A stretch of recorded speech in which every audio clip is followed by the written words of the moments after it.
An open apology to Leaping Larry. Is this raising anyone else's red flags? This seems like disingenuous, right?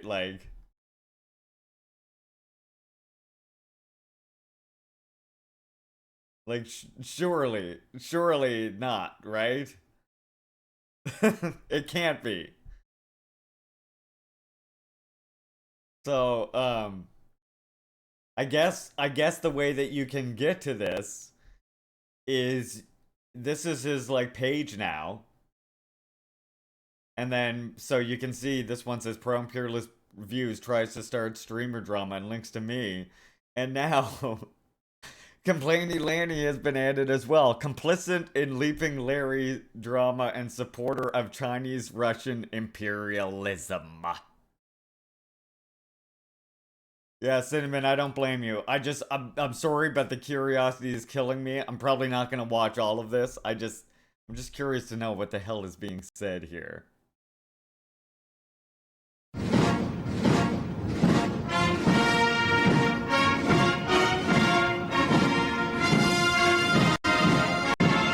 I'm going to have to adjust it just a little bit to make it. I'm going to have to a very uncomfortable subject to broach with people today. After I completed a really great Twitch stream, I rated us out to another fellow streamer, Complainy Laney. Hey everyone, Chinese imperialism. I want to see how my comrades in chat react to this. Hey everybody, Chinese imperialism. How about that actually, I'm gonna pin Amitaba's light, actually. I'm not gonna make it through all of this, I can tell you already.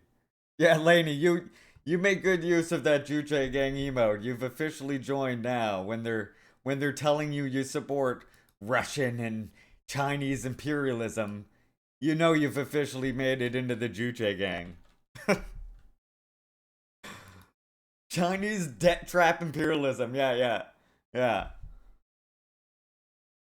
Meanwhile, you gotta wonder, why, as I said at the beginning of this whole stream, you really gotta wonder why now the rhetoric about Russian meddling and Chinese meddling is so it's just so pervasive. Like, forget again, like I say, forget fucking Tim Pool and these jokers, right? They suck, they're awful, but we don't need the Russian narrative. We don't need the fact that they're Russian agents to make fun of them. There's lots of material there available to you to make fun of Tim Pool and these other like shitbirds, right? Um, the fact is, like, calling like China imperialism when the very fact that China is meeting with African heads right now is literally one of the reasons why you see this stepping up of this rhetoric that if you're saying these certain things, then you're actually pushing Chinese or Russian talking points. And I was saying earlier, if you don't think that they will come for you because you're saying that, like, because you're saying, oh, Palestine should be free. Israel is a. That's against US talking points, right? So at any moment, us streaming saying free Palestine and all of this stuff, at any moment, any one of us could be accused of pushing Russian or Chinese talking points and face the same kind of shit. Like, again, Tim Pool and them, they're not even facing charges. You know who is facing charges? Omali Yeshiteli and the Aruhu 3 at the African People's Socialist Party. You know? Actual actual leftists and colonized people who are organizing against genocide and imperialism, and they get labeled that by just saying exactly what I'm saying now. You know? So you have to realize that there's a big history of this. And yeah, DPR or China also met with or had when everybody else is is funding this genocide essentially in the West. China has a meeting with 14 Palestinian leaders as well. Around this exact same time, they're meeting. I forget how. I think it was 10 leaders of African states as well that met with China. And yeah, China. and Russia and China both all the time do just completely forgive loans, like as in you no longer have to pay that back, which Russia just did with $23 billion, as Rye just pointed out. Now again, that's not to say that Russia is perfect. That's not to say that China is perfect. I'm sure there's plenty to criticize, and there's plenty of things that Chinese people and Russian people need to overcome. But the fact of the matter is that if you don't recognize them as being the targets of imperialism and reacting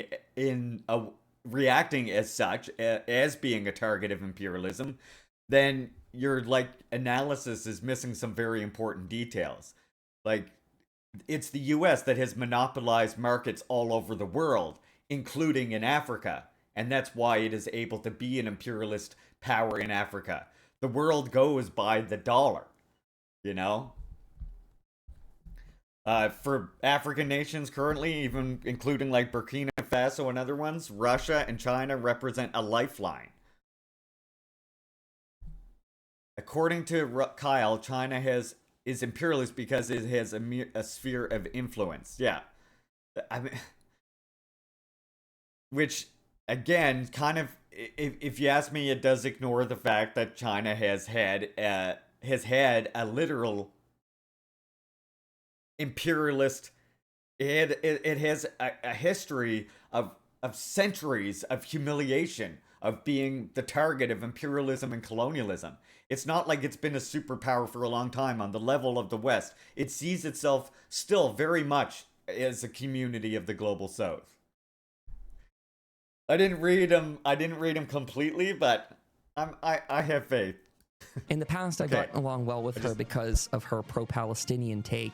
But today, I was confronted by an accusation that I don't think is fair to make of me because this accusation does not reflect my views. I'm going to read out her comment, and then I'm going to give some extra context to it. And pardon me, I'm going to have to adjust it just a little bit to make it clear to people. She says, quote, I'm going to have to adjust it just a little bit? What do you mean, adjust it?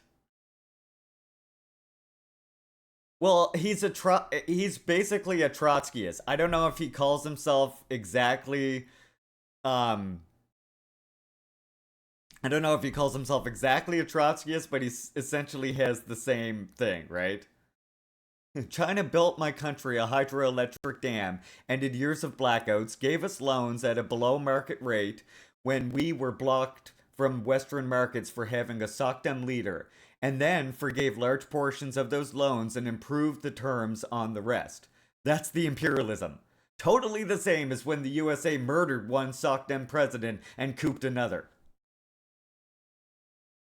You see? And I mean, and this is something that there's been polls from China and from third parties as well.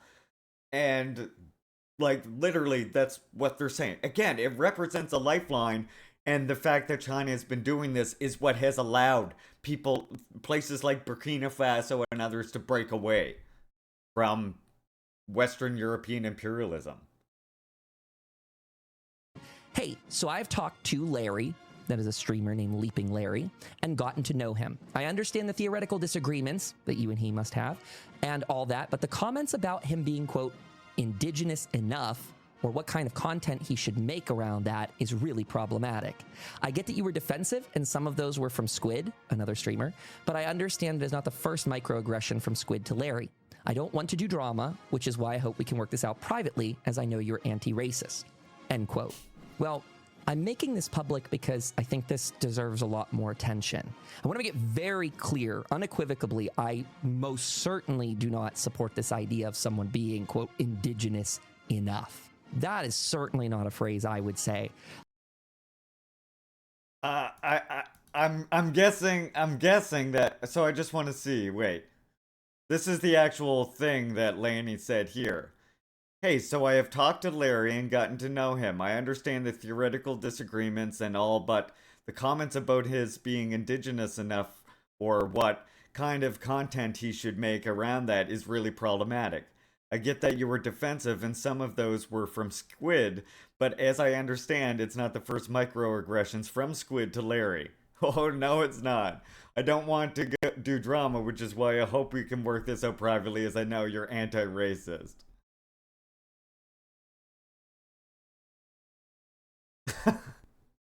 Oh my god, this is I'm sorry, this right here though. So I consider it is our place to die, if necessary, to help liberate this land for the indigenous people.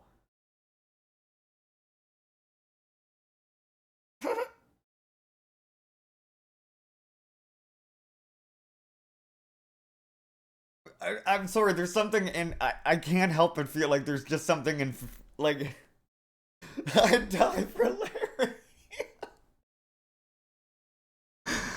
No, but I just feel like I don't know, like I'm sure I'm reading too much into it. You know, this is my I don't trust the I don't trust the sailors very much, but like I perhaps I'm reading too much into it. But there's something infantilizing about this statement, right? I consider it our place to die for the indigenous people. Bro, back the fuck up, please. Yo, I would literally, Bop, I would die for you in Halo, Bop. In fact, I've done it before. We might even do it tonight. That's how much I love you, Bop. Die for you, bud, in Halo.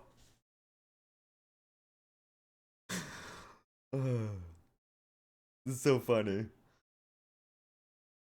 To be clear, I never said any of that. I would never question a person being indigenous enough. I'm sorry if someone told you that, but that isn't true at all. And of course, Laney makes it clear. Oh, I was in chat and you agreed with Squid. Oh, it's very clear. Very clear. I mean, I don't have the VOD, I don't think, because I've been blocked, but I have the comment from Squid because I retweeted it.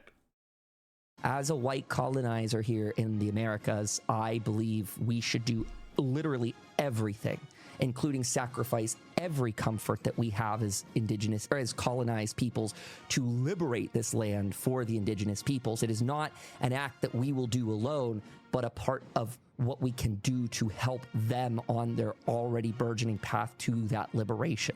That is to say, I do not believe that indigenous people should be held in any kind of custodianship. I do not believe they require my efforts either.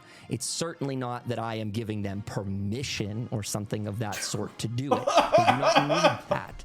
I am a guy that was born here on stolen land, and that is something I am very uncomfortable with and firmly believe in fighting against the occupation of this land.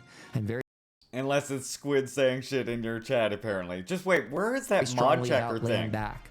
Hold I on. personally would never use the term indigenous enough because you're either indigenous or you're not. Now, whether people like to colonize Buffalo, who I very much respect and learn from, whether he and others want to go around and discuss so-called pretendians, which I understand that to be like white peoples who steal and subvert indigenous cultures, usually for their own profit or maybe even to make themselves feel better. That's not my area to go and like discern who those people are. If indigenous people ever want my Is this still him talking about that? What? What is happening? support in that, I'm happy to yield that support. I like how he's sort of hinting at like that whole bullshit that Decolonized Buffalo tried to do against me. Did a little investigation, realized it wasn't true, and then just shut the fuck up and we never heard from them again. Interesting. Interesting you bring that up, huh? Interesting you bring that up. The little investigation that went nowhere. But I certainly don't think it's the Oh, not a. Oh, oh, do I ever know them? Yeah. And what's wild is the fact that he's saying that. The fact that he's saying that he respects decolonized Buffalo and shit. Look.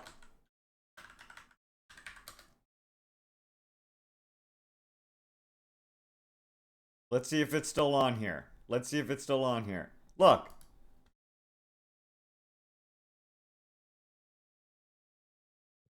Larry, because your channel on Twitch is Sleeping Larry. I guess recently I mostly go by Larry online. Okay.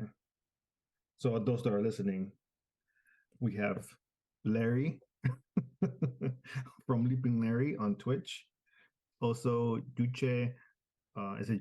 So, again, he started to do that online and then, again, did a little investigation, realized he was wrong, and that's that. I'm still on his fucking YouTube. So, go on.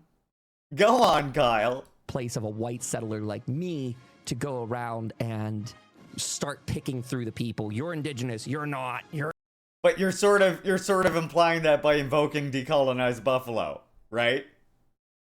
Right? indigenous. You're a pretendian. That is not my place for multiple reasons. One of which being that I don't know all the intricacies of these cultures, and that is really for them to have that specific eye to the problem. But I feel like he's just like sweating bullets while saying this, like, because this is cringe as shit. Just like, I don't know the ins and outs of all of these cultures, so I wouldn't say that, and I certainly wouldn't want to say this, and I certainly wouldn't want to imply this other thing. Oh my god. He recorded this while I was still live. Oh my god, Laney. I was in Laney's chat actually, and Kyle raided in. am saying if I were tapped to yield some sort of support in doing such, I do believe in cleaning our own mess for what that's worth. I do not believe that me just fleeing off to Europe and not doing anything to help wash away the mistakes of our parents and grandparents and things like that. I don't believe in leaving a mess for someone else to deal with. But my problem with this Leaping Larry guy is so surface level. Like I would Be never good now. Surface level. negative. The problem is surface level, comrades. I wonder which surface he's talking about. My face or my ass? Me just watching train video while he's speed recording this bullshit. Yeah. When I'm wrong about something, I usually just say, sorry, I fucked up, then I shut the fuck up, right? His problem with me, though, is surface level, Frankster. It's okay. It's okay. Accusations about his indigeneity. My concern about him is that I've gone to his Twitch stream twice and he was playing video games. So if that ties into the comment, Oh, Lord, help me. Oh, I see. Mr. Indigenous Man is not allowed to play video games on the Twitches, which is made for the video games. Right. I forgot. Robo gaming, right? We don't stand for that on this channel. Look, not only am I Megamob, but I am what you comrades don't realize. What you comrades don't understand is I'm also from the most oppressed community there is. That's right. I'm a gamer. I got a controller right here. I got one right over there. I'm gaming up. I'm gaming up in here. I'm the most oppressed group there is. Gamers, baby, gamers. Oh my god, that's ridiculous. I'm sorry. Isn't this the same? What do you mean, what is going on with you guys? I think it's pretty clear. The problem, Daydream, is that Mr. Kyle, Mr. I would kill myself for indigenous people, seems to have no problem with these, like, non-indigenous people in his channel saying that my content is not indigenous enough. And then Kyle himself literally parroted that same thing by saying, well, he just said it right here, didn't he? He said, I would never tell an indigenous person if their content is indigenous enough and not, and stuff like that. Didn't he just say that? Didn't he just go through a whole thing and say, oh, it's not my place. It's not my place to say when indigenous people should be streaming or what they're not streaming. And then he goes, but my problem with Leaping Larry is very surface level. He plays video games on stream.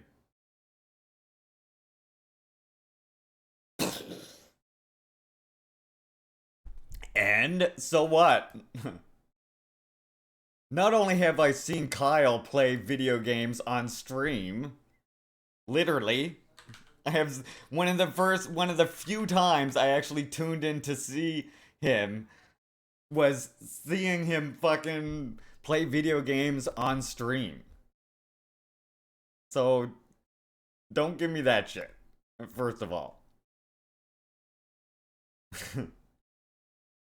And then the other thing is, I talk about lots of other things besides video games. I talk about all kinds of things. I'm a variety streamer, and part of that variety is video games. Deal with it. That's indigenous enough. You know what song's coming out? You know what song's gonna be coming out here soon? You know the song. It's gonna have to happen. But look, like this was in his chat, the thing that I showed. I didn't even show the other thing. I read 20 pages of theory on stream today, for God's sakes. I do my best. Being autistic, I tend to be very monotone, and I've been working hard on getting better at like the inflection and like injecting some like, you know, acting into my reads. Why is it so hard to get to my own goddamn channel here? What's going on? There we go. Like, god damn, that was difficult for some reason.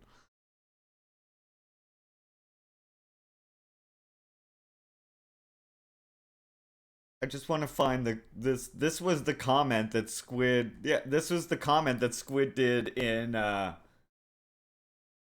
thank you, Dorian, I appreciate that. This was the comment that Squid made with no pushback from Kyle at all. Not a word from Kyle about this. I will be completely honest. If people like Larry was making indigenous content, they would be doing a great service. But he doesn't. He uses his indigeneity as a shield to prop up the great leaders of campism. The leaders and the leaders of campism, which essentially whitewash and erase the roots from where those leaders got their ideas. Not a word, not a pushback, not a cent, not nothing to that. Worse than no response to it, he voiced agreement to it. I believe that's what Lainey suggested, but I'm not entirely sure. Kyle's main thing about the video game stuff is he's saying that if you have a platform on Twitch and you're not using it to promote change, then you're not helping the movement. Well, good thing I do use my... good thing I use... Like, I spend more time talking and reading and doing news and stuff than I do gaming. Far more time. Like, Wednesdays and Fridays, we take the day off. But guess what? Like, colonized people deserve it. And even people in Gaza... Palestinians in Gaza take time out to play and have to and enjoy the beautiful things and the things they enjoy in life also. You have to. And like trying to say that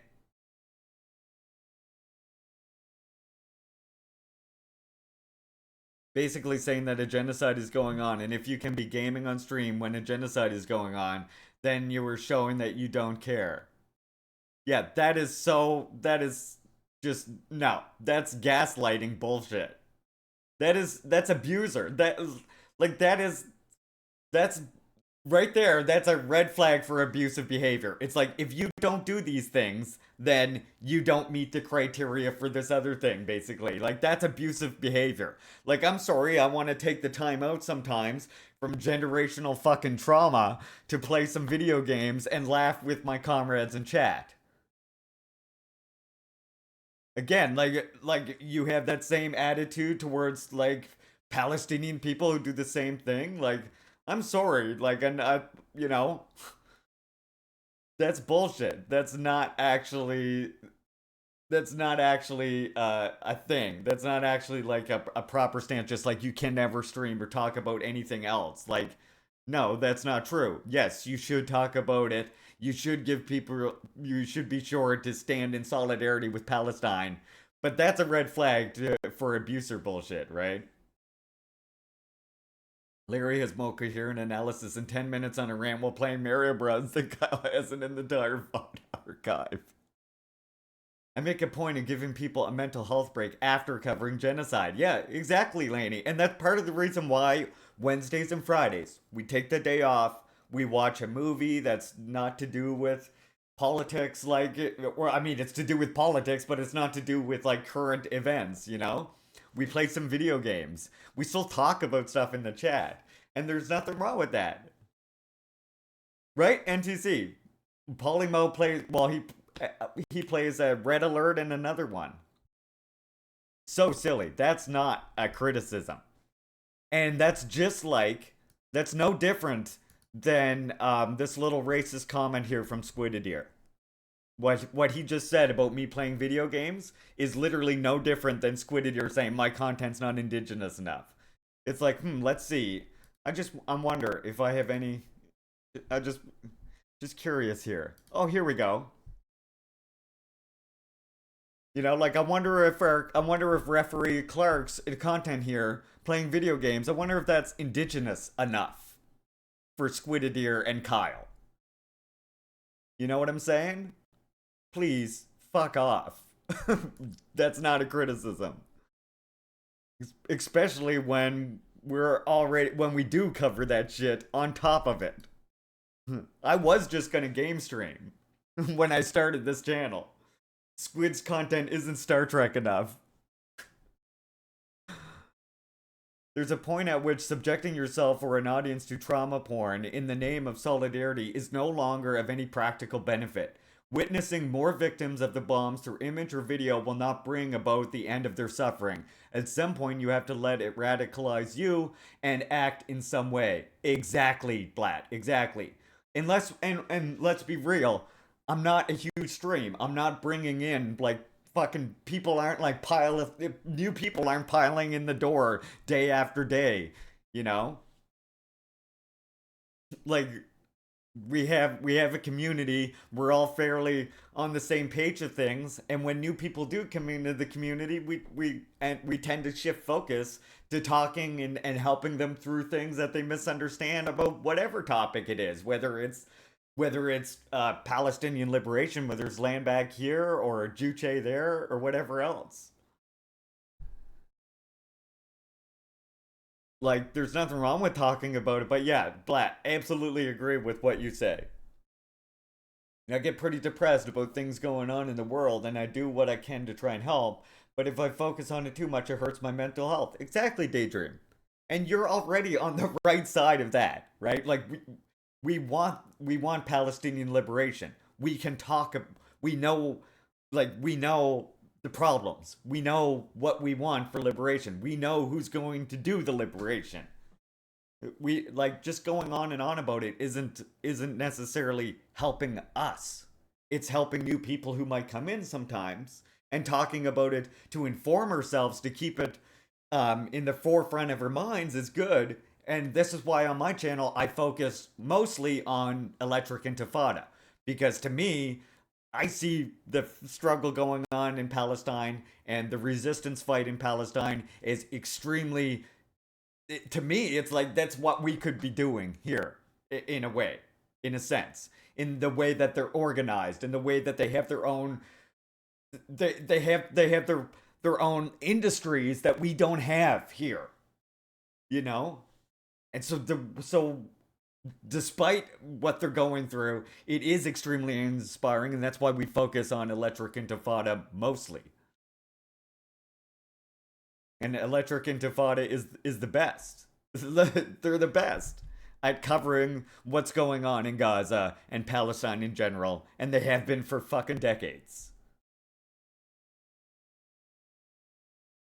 Just fleeing off to Europe and not doing anything to. So after this big old rant about how wash he's a friend to indigenous people, how he's going to do all this stuff, he's not going to run away to Europe. He's going to stay and liberate the indigenous people. He says this about me because it's a surface level thing. away the mistakes of our parents and grandparents and things like that. I don't believe in leaving a mess for someone else to deal with. But my problem with this Leaping Larry guy is so surface level. Like I would never make negative accusations about his indigeneity. My concern about him is that I've gone to his Twitch stream twice and he was playing video games. So if that ties into the Twice. comment of her saying, what kind He's gone to my streams twice and I was playing video games. Matt, I was playing video games while he came to my stream twice and I was playing video games. Oh, and also he doesn't like me, Matt, because I have pro-imperialist views and I try to start streamer drama because I pointed out that this comment by Squidadeer is racist bullshit. So this is his apology, apparently. kind of comment he should be making, that judgment's problematic. Oh, well, so be it. I think everybody should be giving up all of the creature comforts in their life at this stage in the game. We are witnessing multiple genocides of people around the globe, and this gets... Including my people. You asshat. So if I feel like playing video games in my goddamn stream, I'm gonna do that. Because Mi'kmaq people are part of that. You know? Like, need I remind you about the Starlight Drives? Hey Zoot, welcome in, comrade.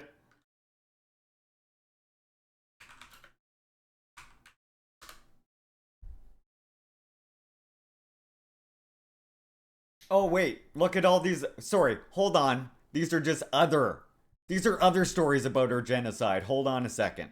Just wait. I gotta find the right one.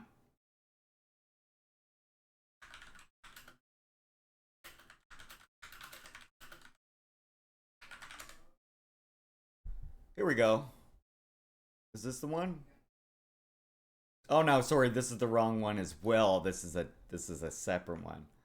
God damn it.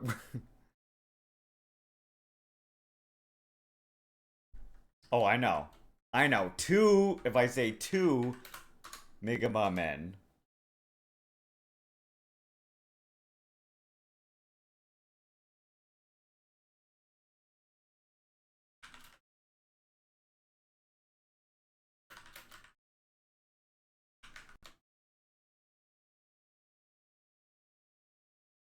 Yeah, now I can't find this story with these two men here.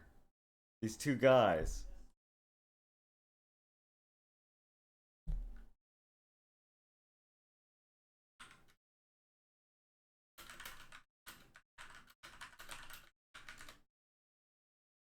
Here we go.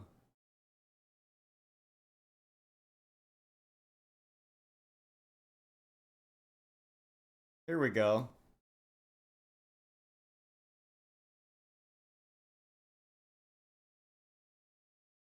Like this, for example.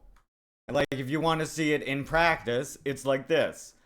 Mi'kmaq fishers say DFO officers left them to walk for hours at night after seizing their boots and their phones.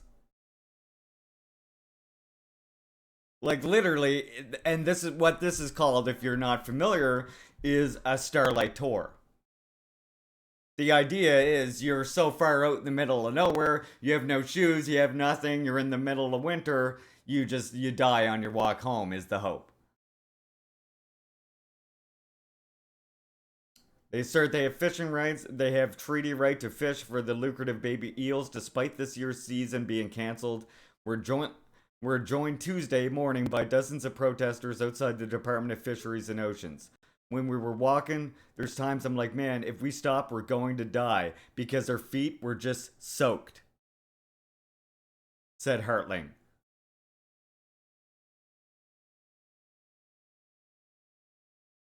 Walk a mile in our shoes. So to say that I can't play video games on my goddamn stream while some of the people being genocided is us, are you fucking kidding me? I don't believe in leaving a mess for someone else to deal with. But my problem with this Leaping Larry guy is so surface level. Like I would never make negative accusations about his indigeneity. My concern about him is that I've gone to his Twitch. Oh my god. Now Squid is coming for Wasaya Whitebird still again. I'll do this in a second.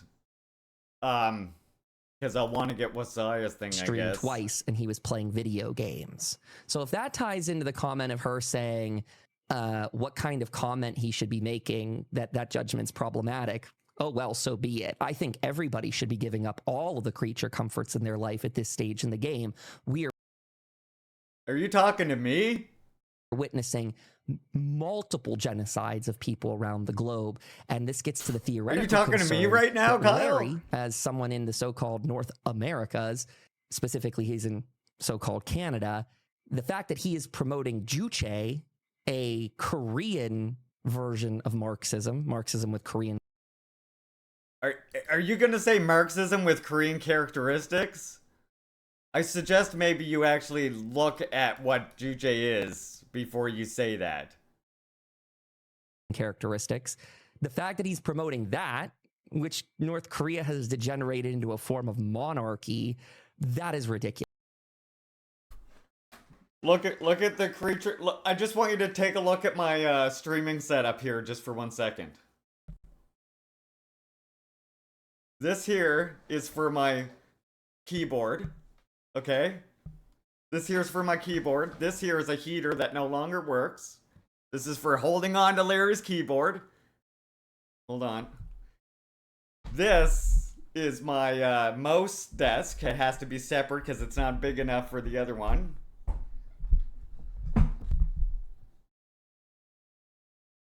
This is one of my desks that my computer and this monitor, which is oddly shaped, sits on. And this is my main monitor, which is actually just an old Philips fucking television.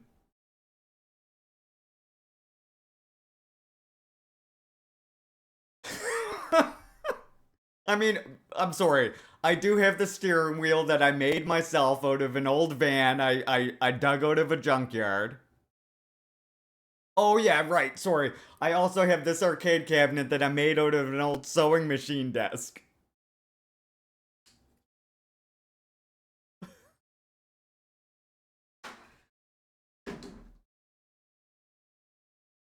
I don't even got a goddamn computer desk. Are you fucking kidding me? We're not even on the same planet, let alone the same Marxist page.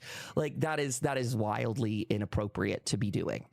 Video games. So if that ties into the comment of her saying what kind of comment he should be making, that judgment's problematic, oh well, so be it. I think everybody should be giving up all of the creature comforts in their life at this stage in the game.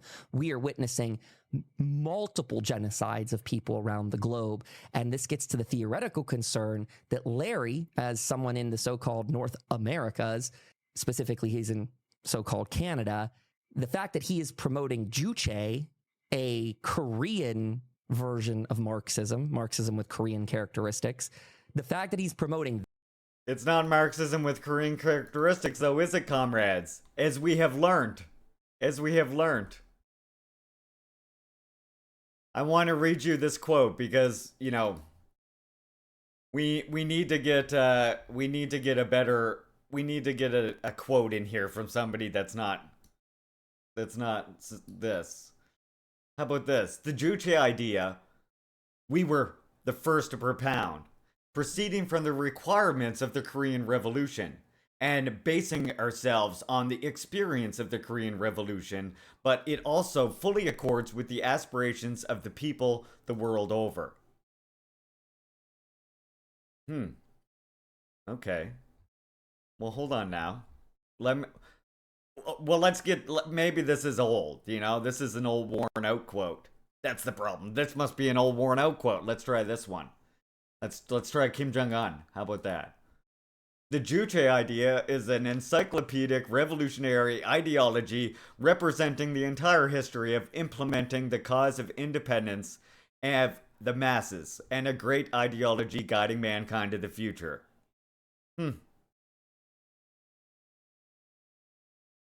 The Juche idea is the most reasonable and universal revolutionary ideology, which all those who aspire after independence can readily emphasize with and accept as their own. Sounds like maybe he should just read it.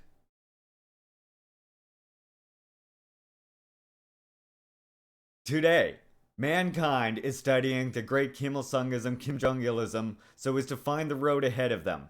Everywhere on the globe, the ideology centered on the masses. The revolutionary theory of independence has become the spirit and the banner of struggle for people who aspire after genuine freedom and happiness.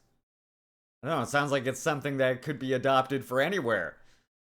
Not only that, because the thing is, it's a lot like Marxism Leninism in the sense that it doesn't just like prescribe something. It's a tool through which we can analyze our current conditions and better understand revolution. And where Juche shines is the fact that it analyzes social history from a mass-centered approach, which contrasts with historical materialism in a sense. Although I wouldn't say contrast, but complements historical materialism. And this is the thing, like, I'm not the only one who thought this and who realized this. Huey Newton, was a fan of Juche as well. And that's why I pointed this out before, where Marxism Leninism gives us the great beneficial thing of historical materialism that allows us to better understand social history. Juche adds to that by premising its analysis with dialectical materialism, but instead taking a mass-centered analysis of our social history, which additionally, the benefit of doing this is that in a socialist society, as you're working to overcome class differences, less and less Marxism Leninism as it exists has answers and has solutions. And so you need a new analysis of your new conditions under socialism, because Marxism Leninism arose in capitalism to understand how to fight capitalism.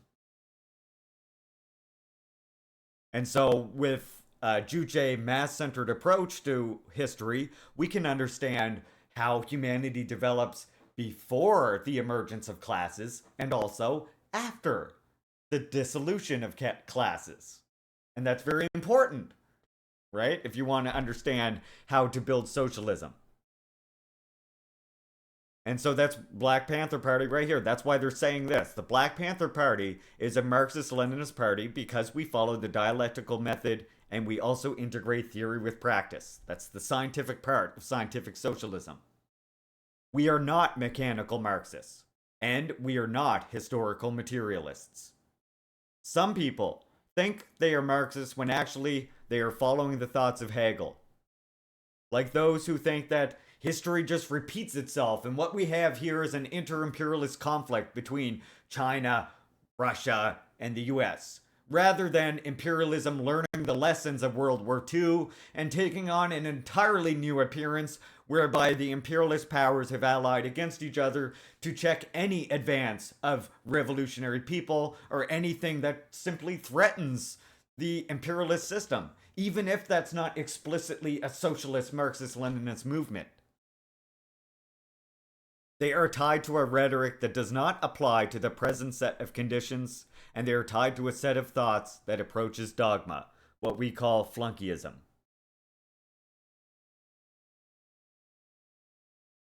And it's not just Black Panther Party, it's not just me, and it's not just my comrades who study Juche. The whole thing that turned me onto Juche in the first place was other First Nations people in the Navajo Nation Socialist Party, funnily enough. I don't know if if you're still listening, Daydream. But yeah, DNA comrades of mine are the ones who first turned me on to Juche. um, I want to.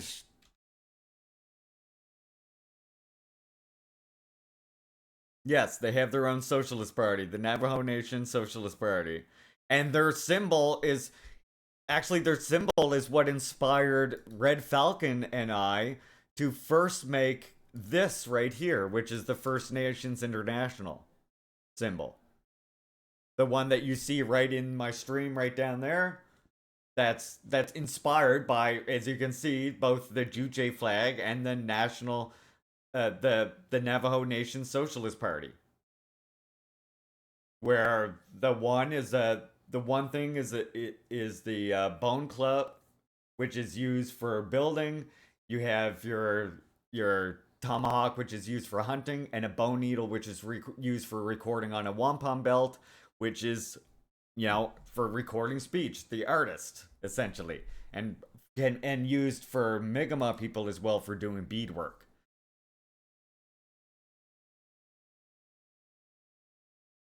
So anyway, let's continue for now. So I just wanted to respond to that, because saying that Juche has no relevance here completely tells me that you have not studied Juche. You have not read probably a word of Juche for yourself. And I assert that settlers could actually benefit from Juche, because how Juche ends up functioning is like, this is how to think about Marxism-Leninism. This is how to apply Marxism in your country. That's the role that Juche ends up doing, and nobody needs that more than goddamn white Marxists. Let me just say. North Korea has degenerated into a form of monarchy. That is ridiculous. We're not even on the same planet, let alone the same Marxist page. Like, that is wildly. And and just in case you want to hear my response to somebody calling DPRK a monarchy, allow me to link you to the relevant work for that. Oh yeah, I'm gonna bring all the receipts to you for this, comrades. So here you go. Oh, what do you know? Look, it got flagged, and now you have to press I understand and I wish to proceed to watch it.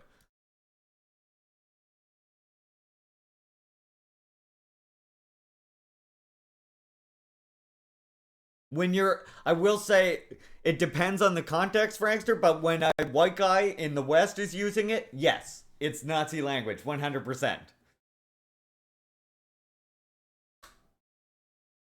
So, this is the truth about leaders and leadership in the DPRK, and it's my response to the idea of DPRK being a monarchy. Another good disproof of it is simply looking at the way that their political structure is laid out. I hate this one. Wait, this one's better. This one's a better one. If you just look at the way their political structure is laid out, the head of state is a vacant position. The people who write the laws in DPRK, who set the policies, the legislature, the constitution, are a group called the Supreme People's Assembly that are made up of workers, farmers, and intellectuals who are elected and serve 5-year terms before another election happens. Now, there's no term limits. People can be elected over and over again, but re-elections to the Supreme People's Assembly happen every 5 years. And that Supreme People's Assembly is the one that actually appoints all of these other positions except for the head of the party. And the reason for that is, unlike in a capitalist society where whatever party is elected takes sort of de facto control of the state organs, aside from like instances of having to form coalition governments and stuff like that. But the party takes de facto hold of the state organs. In any socialist society that has existed that goes by Marxism-Leninism party building, the party is always separate from the state organs. They're not legally bound together. The party is constitutionally the ruling party because it sets the ideology. It is the ideological leader. It's gained the trust of the masses through the revolution. but it does not take direct hold of state organs. And the way that people in the party get people in state organs to follow along with party policy is to basically go among these whatever, whether it's a Supreme People's Assembly or whether it's a local People's Assembly, maybe it's a workplace People's Assembly. You go as a party member, you try and be elected, and as being, people know your party, they know the history of revolution, and so you kind of have a certain respect, and then you try and persuade them as to the correctness of the party policy. And sometimes the party policy that the WPK puts forward is the thing that is accepted by all. A lot of times it isn't. And even sometimes when it hasn't, there's been then like the response has been protests, and then they had to respond to the protests and actually follow the party policy in some instances, like with the currency reform that happened like 5 years ago. But the protest there, when that happens, it lasts like 5 minutes, and then they're like scrambling to try and fix the problem. So the Supreme People's Assembly is essentially the head of state. So the head of state is the Supreme People's Assembly. It was abolished in 1994, meaning Kim Il-sung was the very last president of the DPRK. And people wonder why they call him a great leader. No, but, like, I'm being snarky, but in all seriousness, right? Like, the very first president they have literally divested himself of the power by 1994. We're talking DPRK. Thai is the global leader of communism, you see. Like, divested himself of that power in 1994 before he died, and that's when it split from being the presidential office to being, now you have the cabinet, which is the executive office, and the Supreme People's Assembly, which is the legislative office. So in this remarkable splitting of state power, you have the separation, the splitting of the presidency into executive and legislature. Well, let's see how it works in the US here. All right. Head of state, executive head, head of the military, head of the party, legislative head, highest veto power, judicial head, appointed by the president, head of foreign policy, appointed by the president, appointed by the president, appointed by the president, appointed by the president.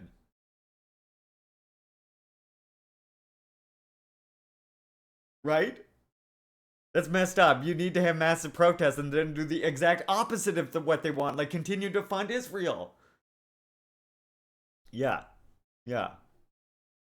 And by the way, I just want to say, also, there's also no highest legislative power, and all of these other people are appointed by the Supreme People's Assembly. Okay. Now.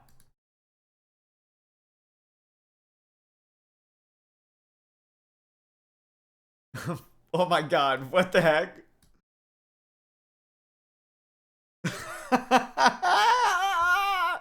I got a good meme for that later, Komransky. I got a good one for that later.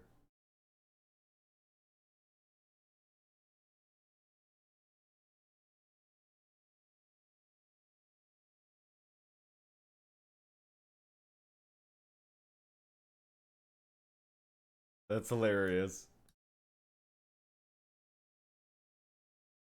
His brain should just be on fire, though. But yeah, so that, and again, I have a whole video that goes more into the leadership of DPRK. But saying it's a fucking monarchy, you're not being realistic. I agree, Alexandro. Inappropriate to be doing. He further thinks that China and maybe Russia too, I'm not confirmed on that, but he thinks that China is not imperialist, which is not an opinion someone can have. You just need to analyze the economic situation. Oh, I feel like I should show you this. So I think Kyle is very strictly Marxist-Leninist, and he's saying that someone promoting Stalin and Mao is likely okay with killing off good communists. Wrong. Wrong. That's not Marxism-Leninism. And the idea that Stalin killed millions of people is just a fucking lie. The whole reason why Stalin was targeted is so that they could discredit the whole anti-colonial aspect of Marxism-Leninism. That's the whole reason for the discrediting of Stalin. And again, Larry's gonna bring you the receipts. I will give you the information so you can learn more yourself. But right here, this is Stalin History and Critique of a Black Legend. This is not apologia. This is not someone who very much cares about Stalin. This is not someone who like has any skin in the game in that matter, is in regards to Stalin as an individual. But Lusardo does a very good analysis of all of those questions regarding Stalin, the complicated history of his leadership, and why what our narrative of Stalin as we know it is just completely informed by a slander against Stalin in order to basically discredit the entire Marxist-Leninist movement. But most people in the global south, they don't buy that bullshit about Stalin, even to this day, and they never did. And to many people in the global south, in the global majority, the image of Stalin is still an inspiring symbol that alludes to anti-colonial and anti-imperialist struggle. Still to this day. A lot of people did not fall for the bullshit. And you know what? Let me just say that I have knelt before a picture of the old and mourned comrade Stalin. And I have sworn that I would see these capitalist octopuses annihilated.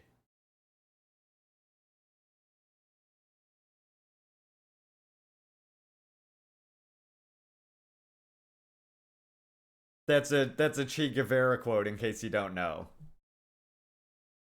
That's a Che Guevara quote. Yes, you should read Foundations of Leninism. It's a great book. This book right here. And if you don't want to read it yourself, Larry, who I know never covers theory or anything like that on this channel, well, hell, Larry has read the work. I've literally read this book to you already. No, Allende said something very similar, Dorian, but his wasn't Capitalist Octopuses Annihilated. His was something else. But yeah. Yeah, Allende also said a similar quote. But see, look, I have Foundations of Leninism right here on my channel. So if you want to check out Foundations of Leninism and you don't want to read it for yourself, it's right there. If you want to have a better understanding of Stalin, I recommend this. I'm starting to watch this vid for drives to and from work. Nice. There's another good resource I'll share with you as well for like some of the Stalin bullshit. And like, weigh this against what you already hear about Stalin is the best way to do it. So like here, this is from Grover Furr, and this goes into the cause of mass repressions between 1937 and 1938, and it explains why it actually is the result of a fifth columnist element, which is what the Moscow trials were all about.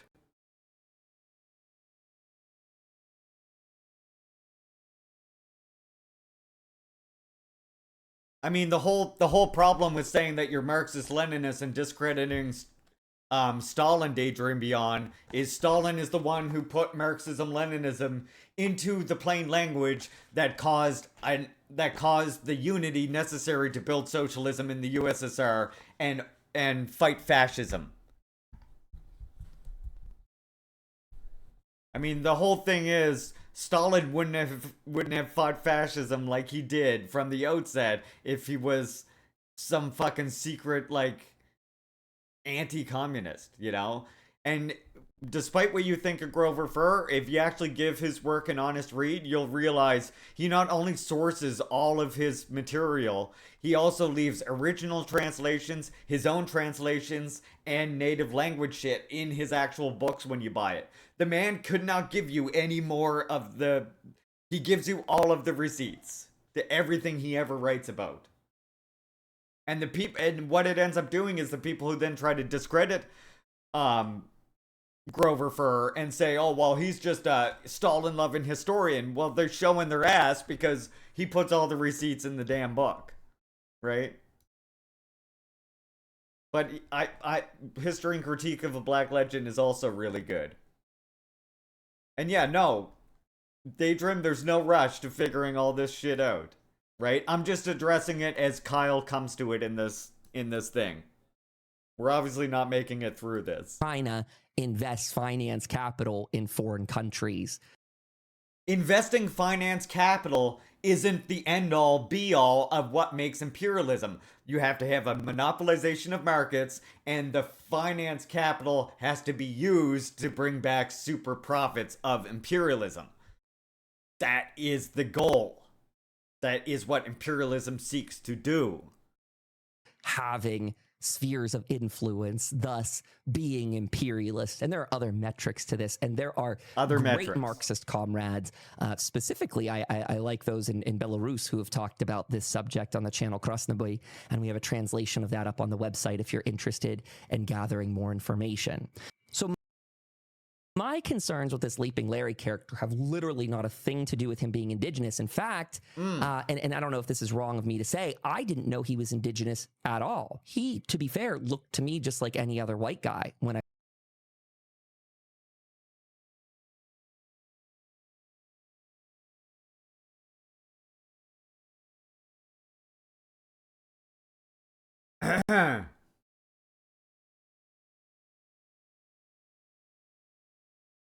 Uh-huh. Just like any other one. Any other one. That's what it always comes back to, isn't it? Hey, 27, welcome in. He raided me the other night. I was polite, but now fuck this guy. Thank you, 27. I appreciate that. Like any other white guy. Because I don't talk about it all the time. And actually, can I just say something? Before Kyle ever saw one of my streams, do you all remember when I pointed out that I discovered Kyle's stream? And I actually pointed out back then when I went in his stream and I was talking in his chat to him, Mumies. I was talking in his chat to him, I told him I was Megama then.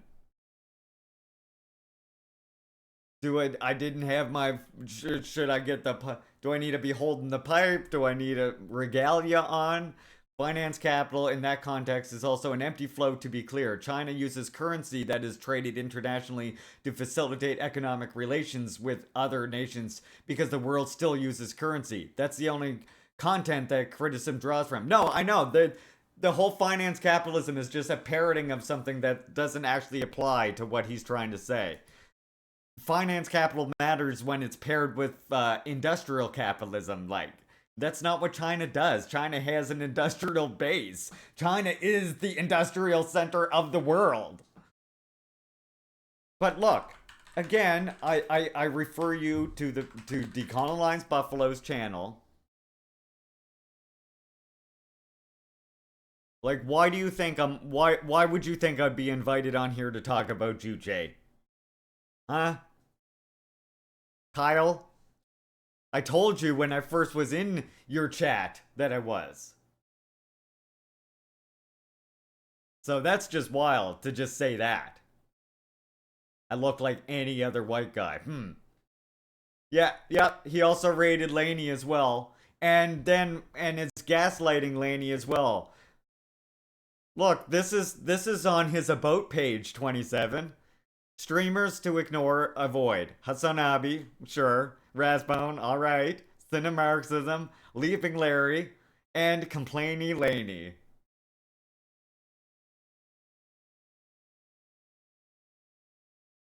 Anyway, let's see how much more I can take.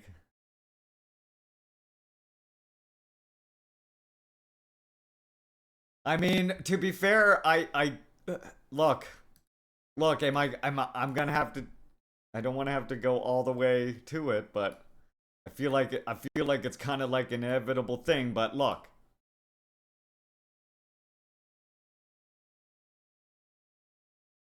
remember when Kyle Dempster, aka Kyle the Communist, doxed a bunch of people? Motherfuckers everywhere, you know what I'm saying? Thank you, Rai, for the gift subby.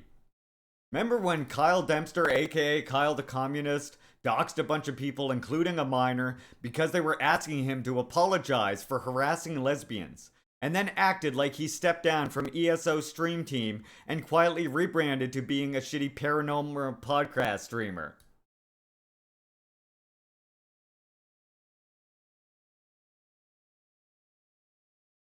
Anyway, let's continue.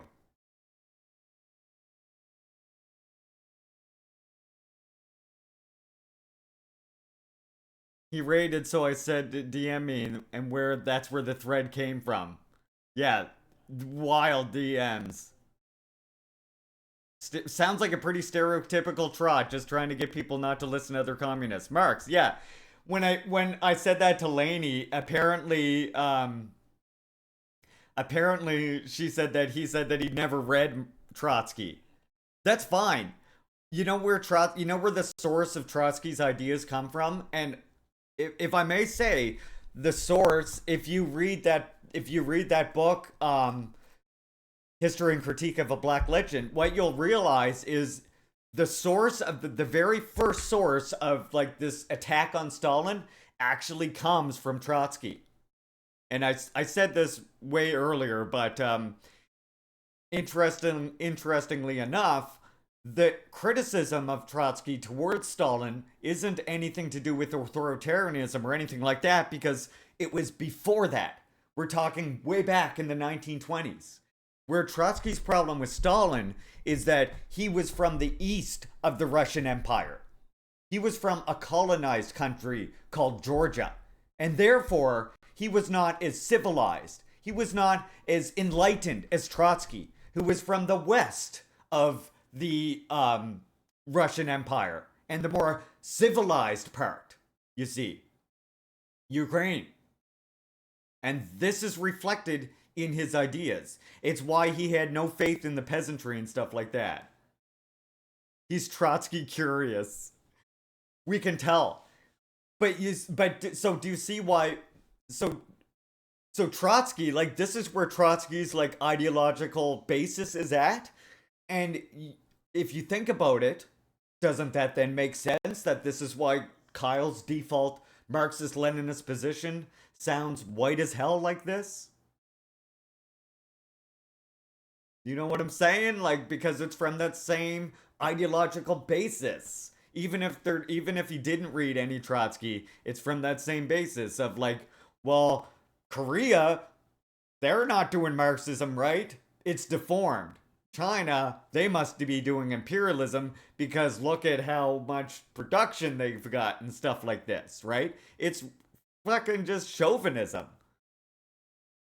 It's chauvinism because what it is too is it ignores like how these countries interact with others. Oh, and actually I don't know if he's gonna bring up DPRK anymore.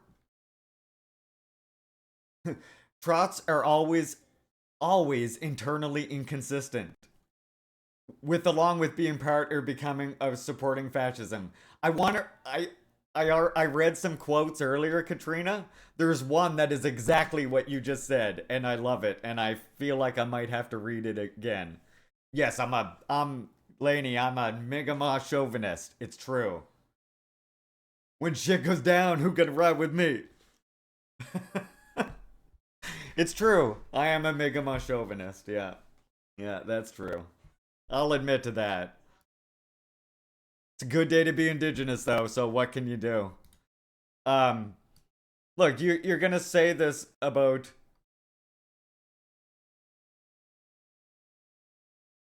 I've just nipped into his chat. All the peeps of Band are in there. Squid, Carpe. Oh yeah, no, a real rogues gallery. 27 is what we've discovered. But it's like, so you're gonna say about how DPRK is like this deformed worker state and stuff like this. But can I just say that DPRK has done more, not just for communism, not just for liberation in Palestine, but has done more around the world than Kyle could ever hope to. So maybe shut the fuck up about DPRK being some degenerate worker state. Like, what do you think they're doing all this for? Just to bring the hate of the empire on them. Oh, maybe it's to fool some white socialists in the West, right? Maybe that's why they're helping all these liberation groups. Surely. Like the hundreds of thousands of dollars it gives to like the Bolivia fucking liberation group. Oh, maybe the People's Liberation Army, maybe it gave them hundreds of thousands of dollars just so it could trick some white kids into thinking that DPRK is actually leftist. Yeah, that's what's going on, right? That's what it's all about, tricking the West. Guatemala, Guyana, Mexico, Paraguay, to the Rajas, United States, Black Panthers, right? Like, literally giving... this report, of course, is complaining about it, but giving Black Panthers material, signaling to the Puerto Rican Socialist Party leader Juan Mirandas to visit Pyongyang and assured him of North Korean support in the joint communique. I'm sure we want to see the Palestine one, right? Gave 3 to 5 months training courses to 30 to 40 guerrillas from Palestine, Zaire, Angola, and Mexico at the guerrilla training camp in North Korea from January 1972 to January 1976. This report was written in the 70s, by the way. Provided Arab terrorists with weapons and trained 80 PLO guerrillas in North Korea in August 1972. 70 to 80 North Korean instructors trained Palestinian guerrillas in 1978. 12 Palestinian guerrillas and Hwadami PDFELP underwent a one-year course of military training in North Korea. In September 1975, the training was completed 3 months later. Rhodesia, Somalia, Sri Lanka, Thailand, North Ireland, and West Germany to the Baader-Meinhof gang. Like, fuck off. It sounds like you need to learn about DPRK a little better. From what I have seen and read while being in the RSA, Trotsky's organization, they are often elitist and super restrictive on their methods. They are ableist and they do not like to accept new ideas or innovations on how to help the movement towards communism. Only their approved methods are allowed if you want to have active member status. Yes. And, I mean, look, there is some personal problems that I had with it, like when I saw Trotskyists go to a First Nations memorial for, mass graves of children found victims of the residential school system. It was Trotskyists who set up a table.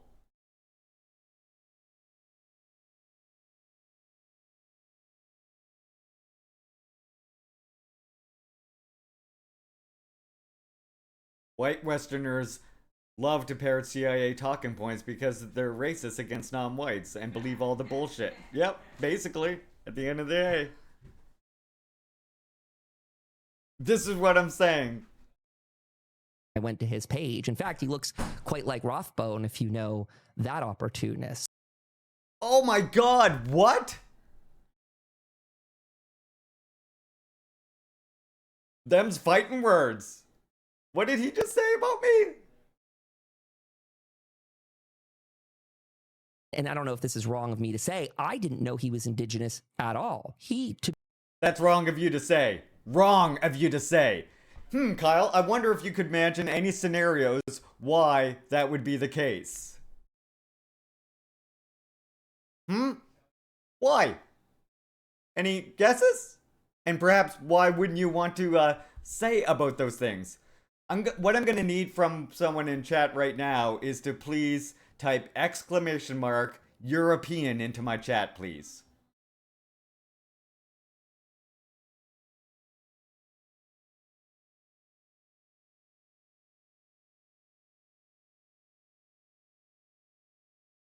There are people lurking, just taking anything we say to Larry like it's some kind of own. Much like when they, came after us, and we got there. Sam got it. Your thought pattern proceeds from a very racist framework. Loisy Lushaba. When you say shit like that. And now he's gonna tell me I look like Rathbone? Be fair, looked to me just like any other white guy when I went to his page. In fact, he looks quite like Rothbone, if you know that opportunist. So I literally was completely unaware of him even being someone that is indigenous or anything to do with that. Why I want to make this, and I actually think I should go ahead and read out this message I have drafted here to Lainey. I'm not sure if I'll send this, but I'm actually thinking I might send this whole podcast episode to her and just say, look, here's my explanation of the matter. I do want to make it clear, even before I get into this so-called apology, that I'm not interested in reaching out a hand to opportunists. I do not believe in reconciling our differences with them. If they are going to spend their time on Twitch playing video games... See, now you have another person saying, no, they... You're gonna spend your time on Twitch playing video games?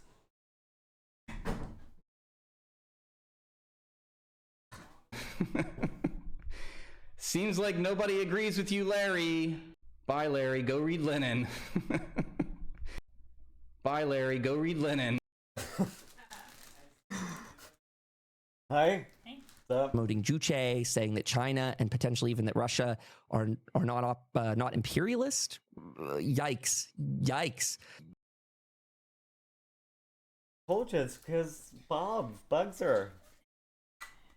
She has no stress cystitis, so her bladder's not inflamed. It has nothing to do with, like, stress cystitis or anything. Yeah. Komradsky, Larry does 8 hours of propaganda a day. He can play video games on here if he wants. Thank you. Yeah, exactly. So yes, Bob and Parsley just how she's. Yeah, I know. Well, we'll try building at the bottom of the closet into her litter box or something if you want. See if she uses that. I wonder if me dealing with cat problems, is that okay for streaming material? Like, this Kyle's like... An open apology to... Yeah, this Kyle's like coming after me for whatever reason, and like now because someone else who streams like mentioned something and like kind of stood up for me, now they're coming for them as well. Yeah. Kyle's, my goodness. Kyle, you can't trust a Kyle. It's always a Kyle. It's always a Kyle. Sorry to any Kyles out there. No, you're not. Like those Chads. No. One of my good friends' name is Chad. Yeah. Love Chad. Yeah, Chad's too. Right, fucking Kyles. Hey, Grandpa Simpson. In Kyle's chat, Grandpa Simpson is saying 27 is talking shit here now, too.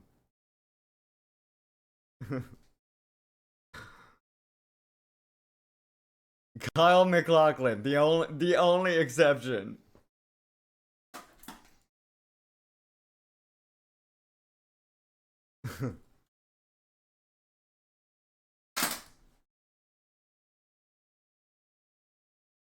Thank you, Larry. Thank you, Frank. Thank myself. I thank myself, actually. When someone here acknowledges them and offers substance rebuttal with any evidence necessary, it's talking shit. When they just coast on vibes or use Squid's Clipper inferences without substance, it's taken as gospel. You just spit that on the floor, do ya? I spit it outside on the ground where it can degrade into the nature. Yeah.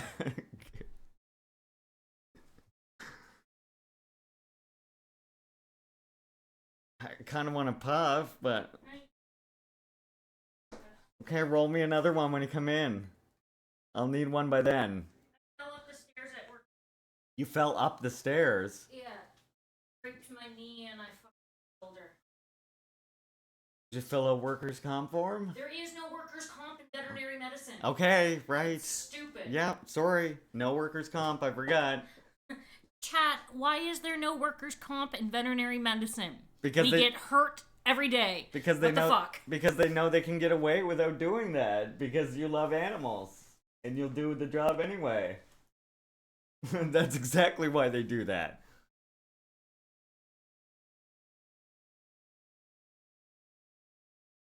Well, like I say, I don't daydream. It's like I say, I don't judge people based on like who they're like watching on here, even if it's like Hassan or whatever.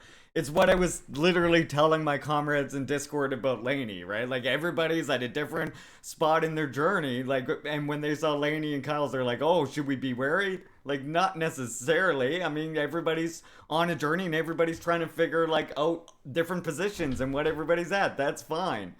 It's like if you make your positions clear and everything else, then people will be able to judge that and let them have their opinion as such, I guess. At the end of the day. It's why, like, when I try to educate on DPRK or China or anything like this, I try and do the positivity thing. I mean, but to be fair, Lainey, everybody is when you're getting started with when you're learning like about communism and Marxism and all of these different things. Like, of course you are. We're all liberals. Everyone in this goddamn chat was a liberal at some point. I watch Hassan all the time and I'll hear him say bad takes on China and DPRK, and I'll just say shut the fuck up at the screen. See? We don't judge it based on what people watching. I understand there's lots of that, right?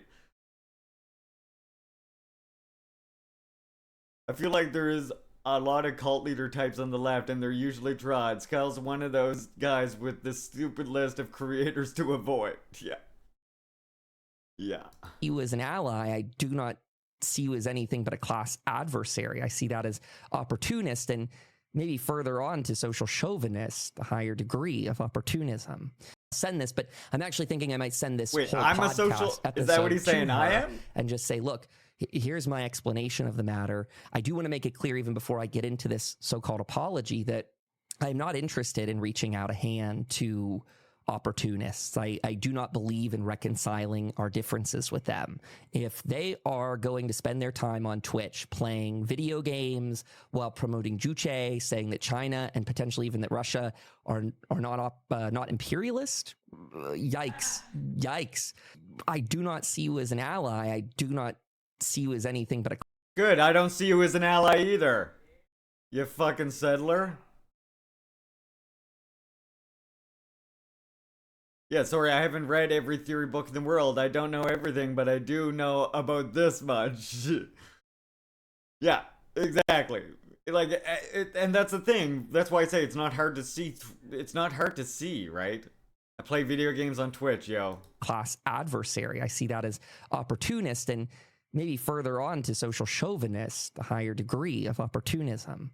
So I wrote this potential message. I was originally going to send it to Larry, but I don't know. Maybe I'll be more mature and not do this. So it says, quote, I want to apologize if you were told that I said you were not, quote, indigenous enough.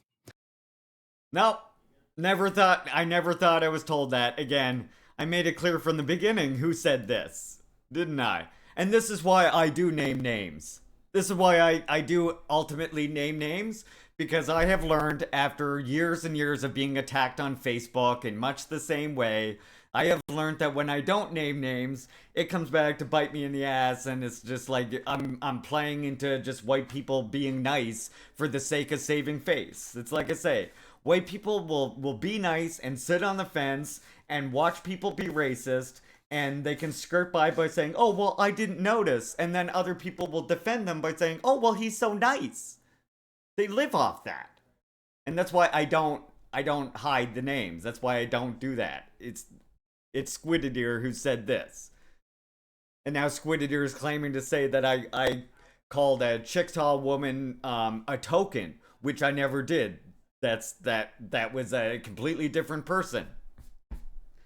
And we all know who said that.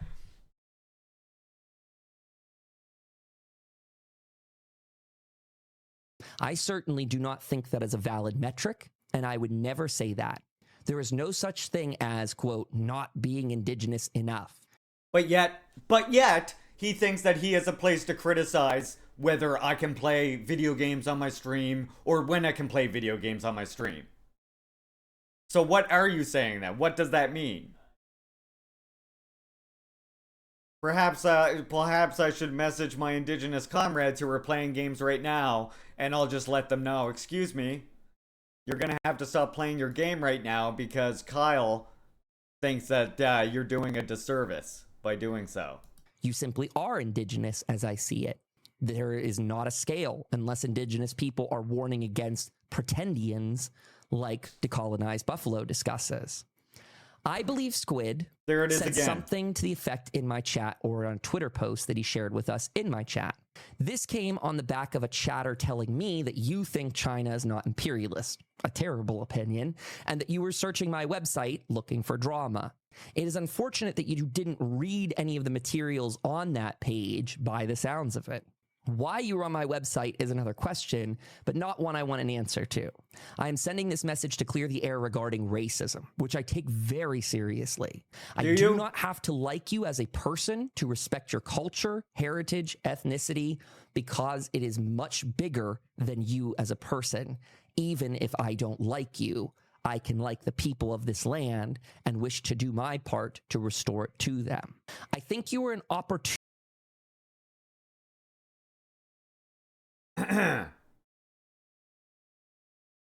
Just think about this. Opportunist and social imperialist. This is not related to your status as an indigenous person, but as a failed Marxist.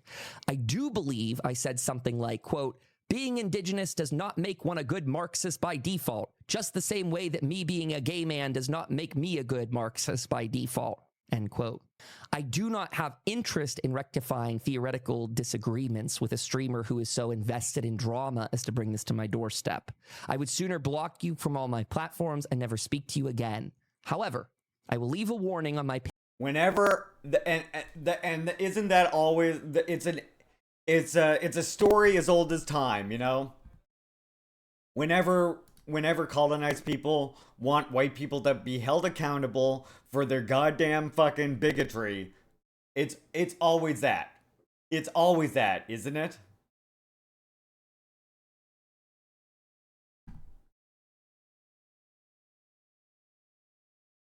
He blocked you too now, Laney? That you are a supporter of Chinese imperialism.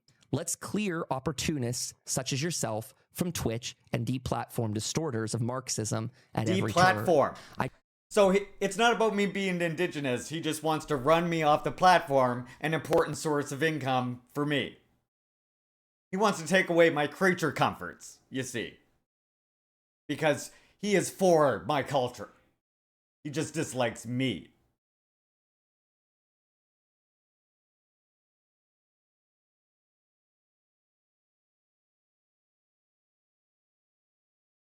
And again, have I ever told anybody we should deplatform Kyle the Communist? No, but he has no problem saying that we should deplatform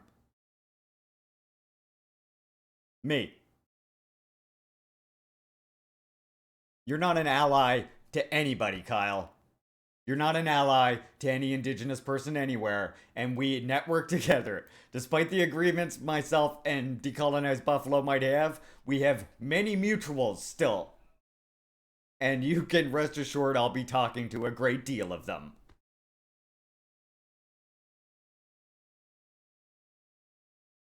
I just want to make it very clear that even though I do not respect your opinions, I think this land should be returned to your people.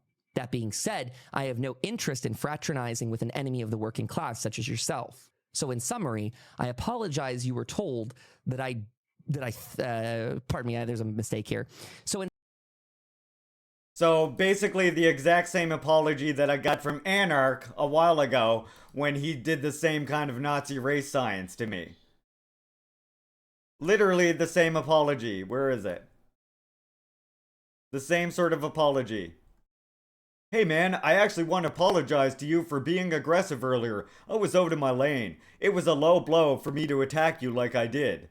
No one asked me to say that. I just wanted to say it to you anyway.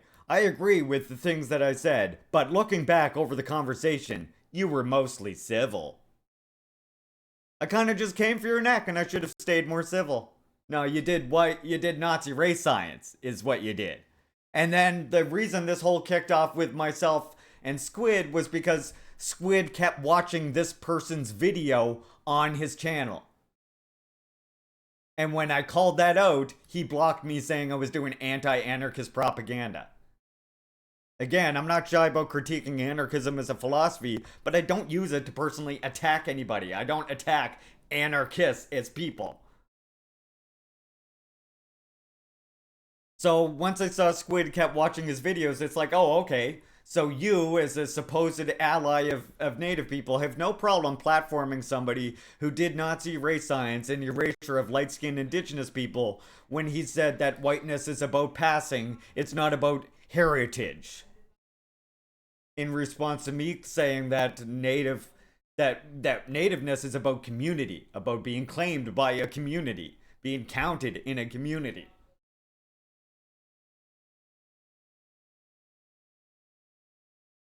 Yeah, apparently he wrote all this down, Matt. Dude, the maddest anyone ever gets in my chat is when you shit on their favorite YouTuber.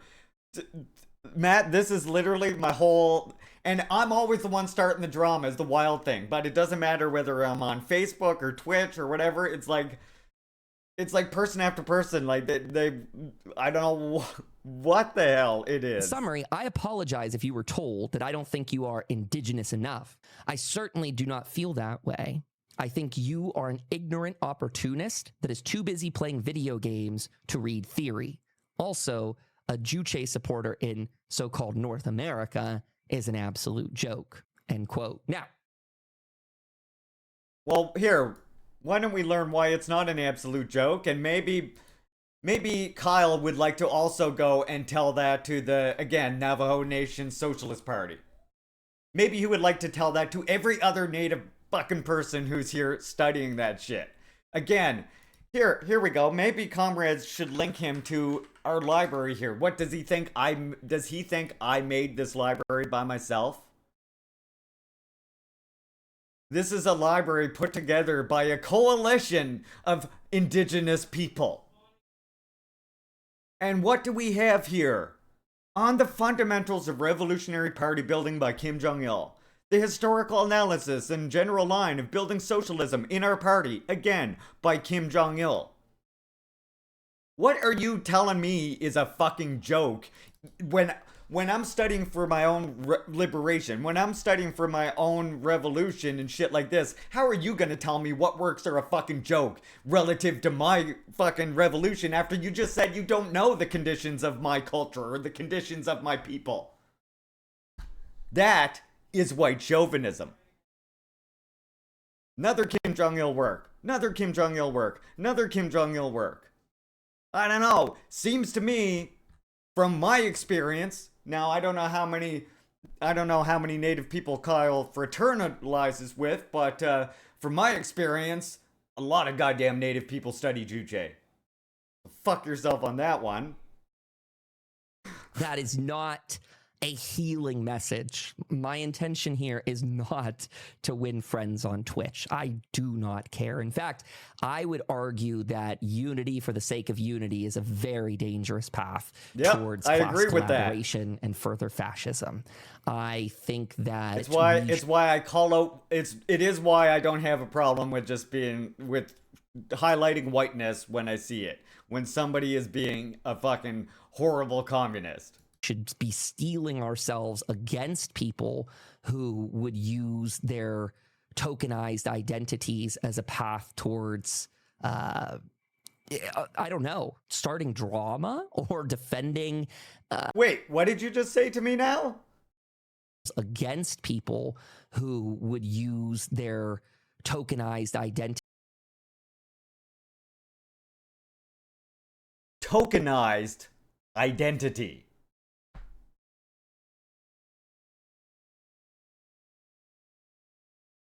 I don't even need to respond because he's just doing it himself, isn't he? I don't really have to say anything. He's just doing all of the... He's really just showing you all by himself, isn't he? I really don't have to say anything.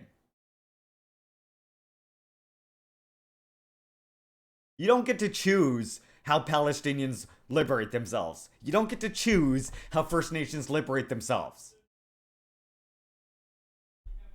I stand with the resistance of all 14 Palestinian factions, myself. Just tuning in, and I have no idea of the history of this beef, but I gotta say, this don't sound like much of an apology. No, it sounds like some white bullshit to me, spilled bag of ice. Welcome in. Yeah, he's the one doing the tokenizing right now. Yeah. Entities as a path towards, I don't know, starting drama or defending neocolonialism from China in Africa. Like, that's just the path to more failures. And in fact, as I just said in a message to moderators a moment ago, I said it's not just it's not imperialism now. Now China's doing neocolonialism in Africa. Seems quite problematic to me that a guy who appears by all visual effects to be white, a guy that's sitting in Canada, who, as far as I witnessed, neocolonialism from China in Africa, like, that's just the path to more failures. And in fact, as I just said in a message to moderators a moment ago, I said it seems quite problematic to me that a guy who appears by all visual effects to be white, a guy that's sitting in Canada, who, as far as I witnessed on his page, the 2 times I visited, did not make a stink about being Indigenous. He didn't make a call out about that. I think that... Oh, I'm sorry. Hold on. My mistake. My bad. I didn't realize. Every time I'm supposed to stream. That's right. I didn't do the thing. Hi, everybody. I'm Indigenous. I'm Mi'kmaq. And I'm here to stream, and I'm Indigenous. Is that better? I didn't know I was supposed to announce it or talk about it every single time. Literally, again, this is the exact same thing that Squid just said. This is the same thing that Squid said to me about my content not being Indigenous enough. That's literally what this is. Again. It's really failures. And in fact, as I just said in a message to moderators a moment ago, I said it seems quite problematic to me that a guy who appears by all visual effects to be white, a guy that's sitting in Canada, who, as far as I witnessed on his page, the 2 times I visited, did not make a stink about being Indigenous. He didn't make a call out about that. I didn't make a call out about that. Okay, excuse me. Hold on. Allow me to make a call out about that for just 1 minute, if you will. Hold on. I'm gonna make a little call out about that. Yeah. No more. I'm gonna make a little call out to make sure that everybody knows exactly where I stand here. Okay, here we go. Not a very good Indian, maybe even a bad Indian. My cheekbones aren't high enough. My last name isn't a sentence. I don't have enough beadwork or turquoise, and I don't speak good pidgin English, certainly not as good as Johnny Depp did in that movie that one time. And I don't care if you connect with Indian spiritualism. I could care less if you did a sweat lodge with your Caucasian spirit guide who knew an Indian once. And sure, millions of Indians died, but tell me about your feelings and cry your white tears. I'm just gonna be over here being a bad Indian.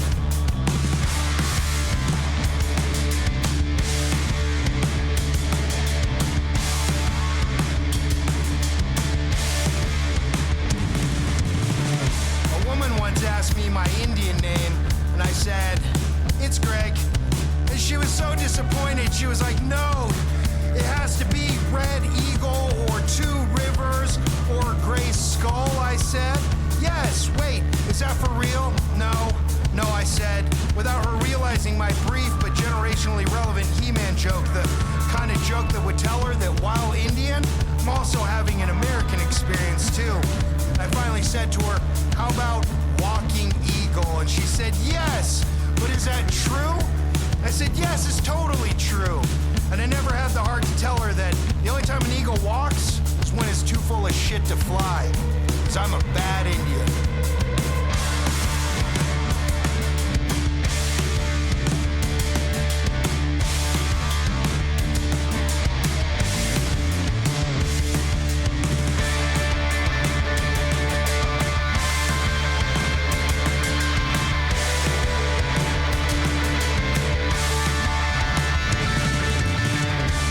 One time, a man walked into my space and he asked me some questions about my things. I tell him.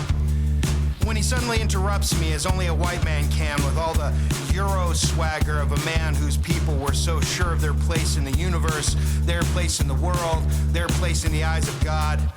You speak real good for a Native American, an Indian, a savage, a pagan, a prairie a godless heathen, and I would be justified in punching him, and I would be justified in cursing him out, and I'd be justified in calling him racist, but that would make me a bad Indian, which contradicts that old saying, you know the one, the only good Indian is a dead Indian, but I'm a bad Indian, and I'm here. I'm here, motherfucker. Deal with it.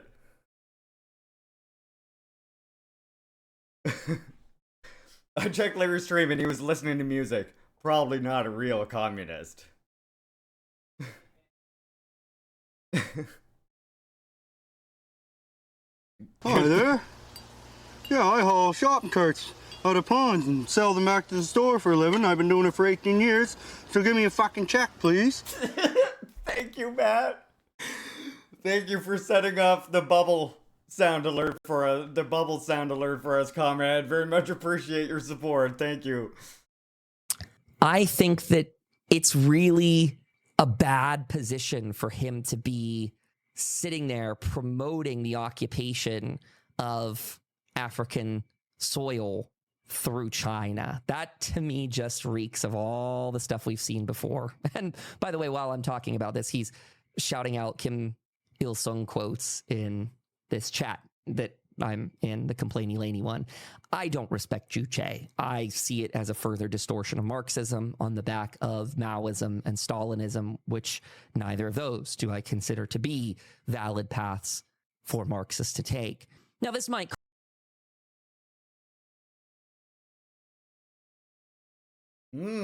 He doesn't respect Kim Il-sung, Kim Jong-il, or Kim Jong-un. All right. We see. So again, it's like, at what point, and this is the question I always ask anarchists and people who do this in general, right? What I ask is, so then, at what point does your support for the Palestinian resistance go from being, I support them because they're fighting this genocide, to, I don't support them anymore because now they have a deformed workers' fucking state or something? Could you shut the fuck up, honest to God? People are fighting resistance. Korea is still in that axis of resistance. I demonstrated to you all the internationalism and everything else, but it constantly has white Western European society breathing down its neck, threatening to invade, threatening to bomb, simulating doing that. And wouldn't it be right in America's wheelhouse to say, oh, we're just doing a war games against you right now, and use that as the pretext to actually just go over the border and invade you?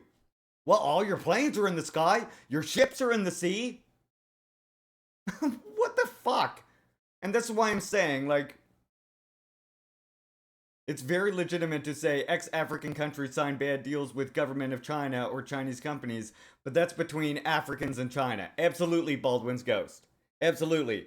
But saying that I support the imperialization or the neocolonialism of Africa because I support China or because I defend China, I mean, support, like, what the hell do you mean by that? But because I defend China and stuff, I don't accept that at all. Call back to the first part. I respect her because of her pro-Palestinian takes. Yeah. No, not according to Kyle, Frankster. And this is what I'm saying. Like, at what point does this type of position, what point do you go from supporting Palestinian liberation to going, actually, you know what? Now Palestine, now that they've had liberation, now that they've achieved a state, it's just deformed and I have no respect for them. What is the line there? Oh, I'll tell you what the line is. It's opportunism. It's how populist it seems at a given time. That's the line. And that's why these people gravitate towards Trotskyist sounding positions, and why they gravitate towards parroting the same imperialist talking points about Russia and China and everything else. Not to say that I love Russia as it exists, but I recognize that in our world of imperialism that is all aligned with US imperialism, I do recognize that on the international stage, Russia is something that colonized people can use to their benefit in order to combat the imperialist system. Do I think that Russia is altruistic or something like this? No, but they can use Russia to their benefit, and Russia currently is providing a lifeline to many countries, same with China, that they don't have available to them otherwise. And that and hasn't been available since the overthrow of the USSR. In some instances. So, don't remember who I'm paraphrasing, but when China visits, we get a hospital. When British visit, we get a lecture. Yep. I mean, we had someone in chat mention earlier from an African country about the differences between what the West brought them and what Chinese investment brought them, right? Cost me viewers over on Twitch, and maybe even someone listening to this will not like my opinion on the matter. But I want to make this clear, as I say all the time on Twitch. My goal is expressing and sharing Marxist understanding and education to the best of my ability. I am not a perfect person in this matter. I am a learner. I am also not attempting to be a gatekeeper. No, you're just saying that Kim Il-sung, Kim Jong-il, they're not to be respected. But you're not being a gatekeeper. Make it make sense at some point. Yeah, it's a joke. It's clearly a joke, Miro. Other than to warn against these clear and blatant betrayals of Marxism. To claim that Russia, Laney said that, and China, which Larry said that, to say that those are not countries practicing imperialism is either pure ignorance, meaning truly ignorant as to what those countries are doing in a economic and political stage, or it is a malicious distortion of facts. So then imagine. So then I'm assuming, Kyle, you would have no problem saying this to Chairman Omali Yeshiteli or Gerald Horne or anybody else, because I rest assure you, despite Gerald Horne having very public critiques of China, doesn't call China imperialist. I can rest assure you of that. Same with Russia. Because you see, what Gerald Horne has that Kyle doesn't have is a Marxist-Leninist analysis. This is what it ends up being, is this weird idea that basically what we're back in the old times, and Russia is somehow on the same level as the US as an imperialist power, and China too, and they're all competing imperialist powers for the division of the world. Does that sound like what's going on right now? You know? He's not perfect, he's a learner, but also he's better than you, and your ideas of ML are wrong. Yeah. Apparently, from what I'm hearing.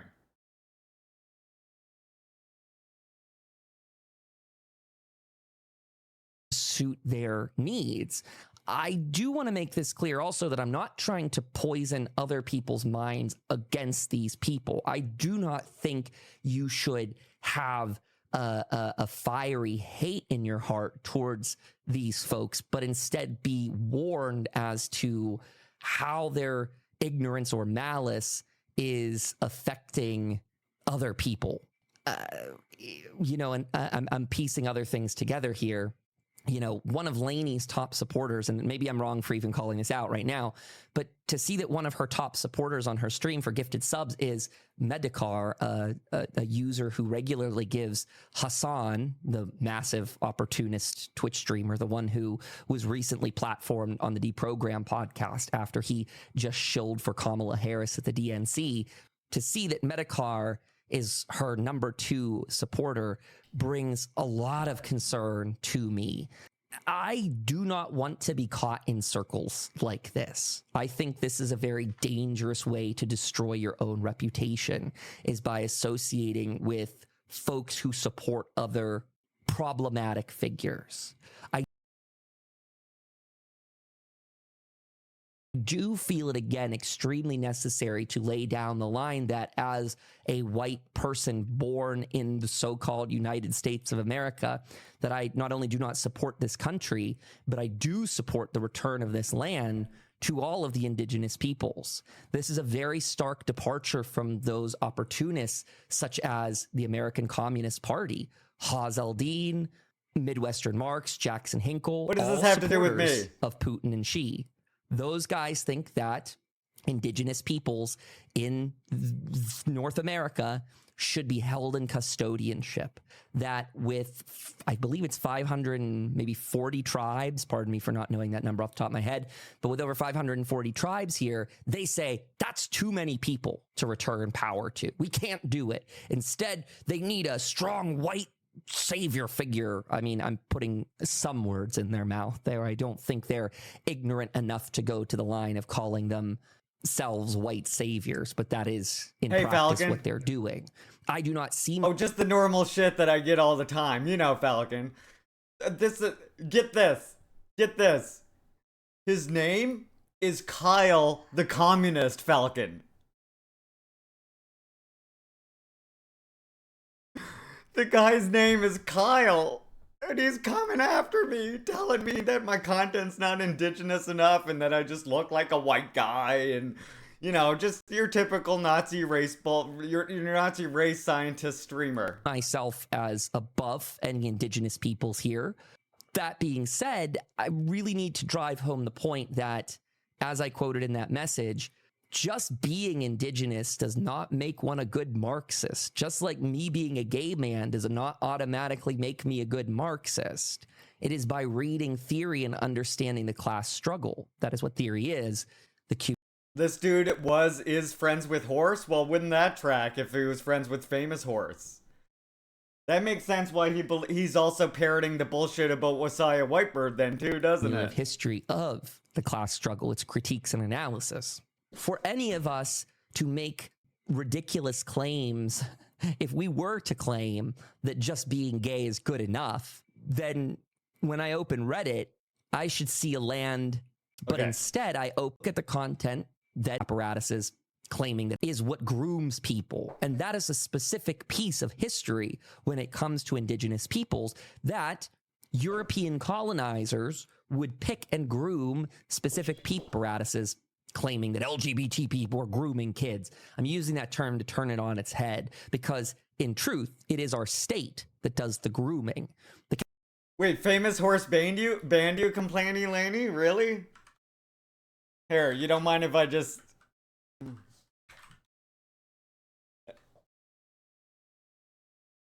Oh, cool. Yours were cleared anyway, just like mine, Laney. Look, mine are the same way.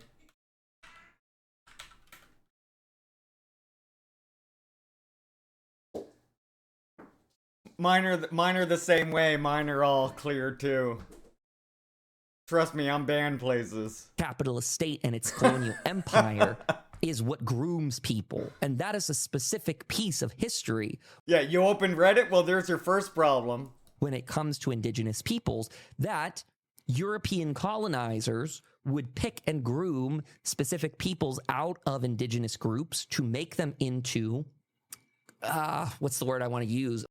Yeah, what's he gonna say here? That I'm a comprador? Is that what he's getting at?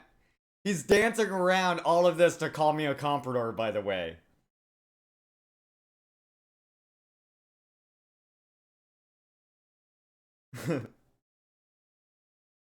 Hi, Dan. Yep. The Reed Army. Yeah, I used to frequent Horse a couple years ago, and he banned me too. Yeah, everybody got banned from Famous Horse that hung out in Leaping Larry's stream just for being here, because and that whole thing is like what Squid tries to bring up here by saying, and a literal Knotsbull who did multiple interviews with Caleb Maupin. They're calling Wasiah Whitebird a Knotsbull who did multiple interviews with Caleb Maupin.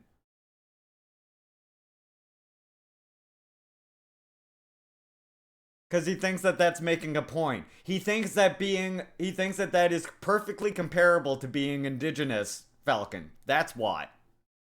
He's making the grave mistake of thinking that because he's a gay white guy, he understands what it's like to be indigenous. Like viceroys. That number is probably regional, Squid, right? Or that number right there, Baldwin's Ghost, that's probably Famous Horse's channel right there. 119-800-882. That's Famous Horse. The word is totally escaping me, but putting them in as regional leaders, that governors, they would make these people into certain figures that would police their own peoples. Yeah, Muro, you got your record wiped then at some point. That's what happened to me. Look at Bob collecting them. Famous Horse, Central Committee, Dan Simpson, Zach App, Jason Society, Magic City Murals, and Squidadeer. That's to say that colonizers would create a class differential in these indigenous groups. And I'll be honest, that's what I see here from folks like Leaping Larry, that it's not an identical one-to-one, but what we have is groups to make them into what's the word I want to use, like viceroys or regional the word is totally escaping me, but putting them in as regional leaders, that governors, they would make these people into certain figures that would police their own peoples. That is to say, that colonizers would create a class differential in these indigenous groups. Just come out and say it already. Why are you taking so long to just say I'm a comprador? Just say it, Kyle. Larry's a comprador. Just say it. Come on. Get it out. Spit it out. I'll be honest, that's what I see here from folks like Leaping Larry, that it's not an identical one-to-one, but what we have is a guy using his indigeneity as an excuse or as a shield. Yeah, Jason Society went off on a weird whole thing a while ago. Obfuscation is the primary tool of the trot. Yep.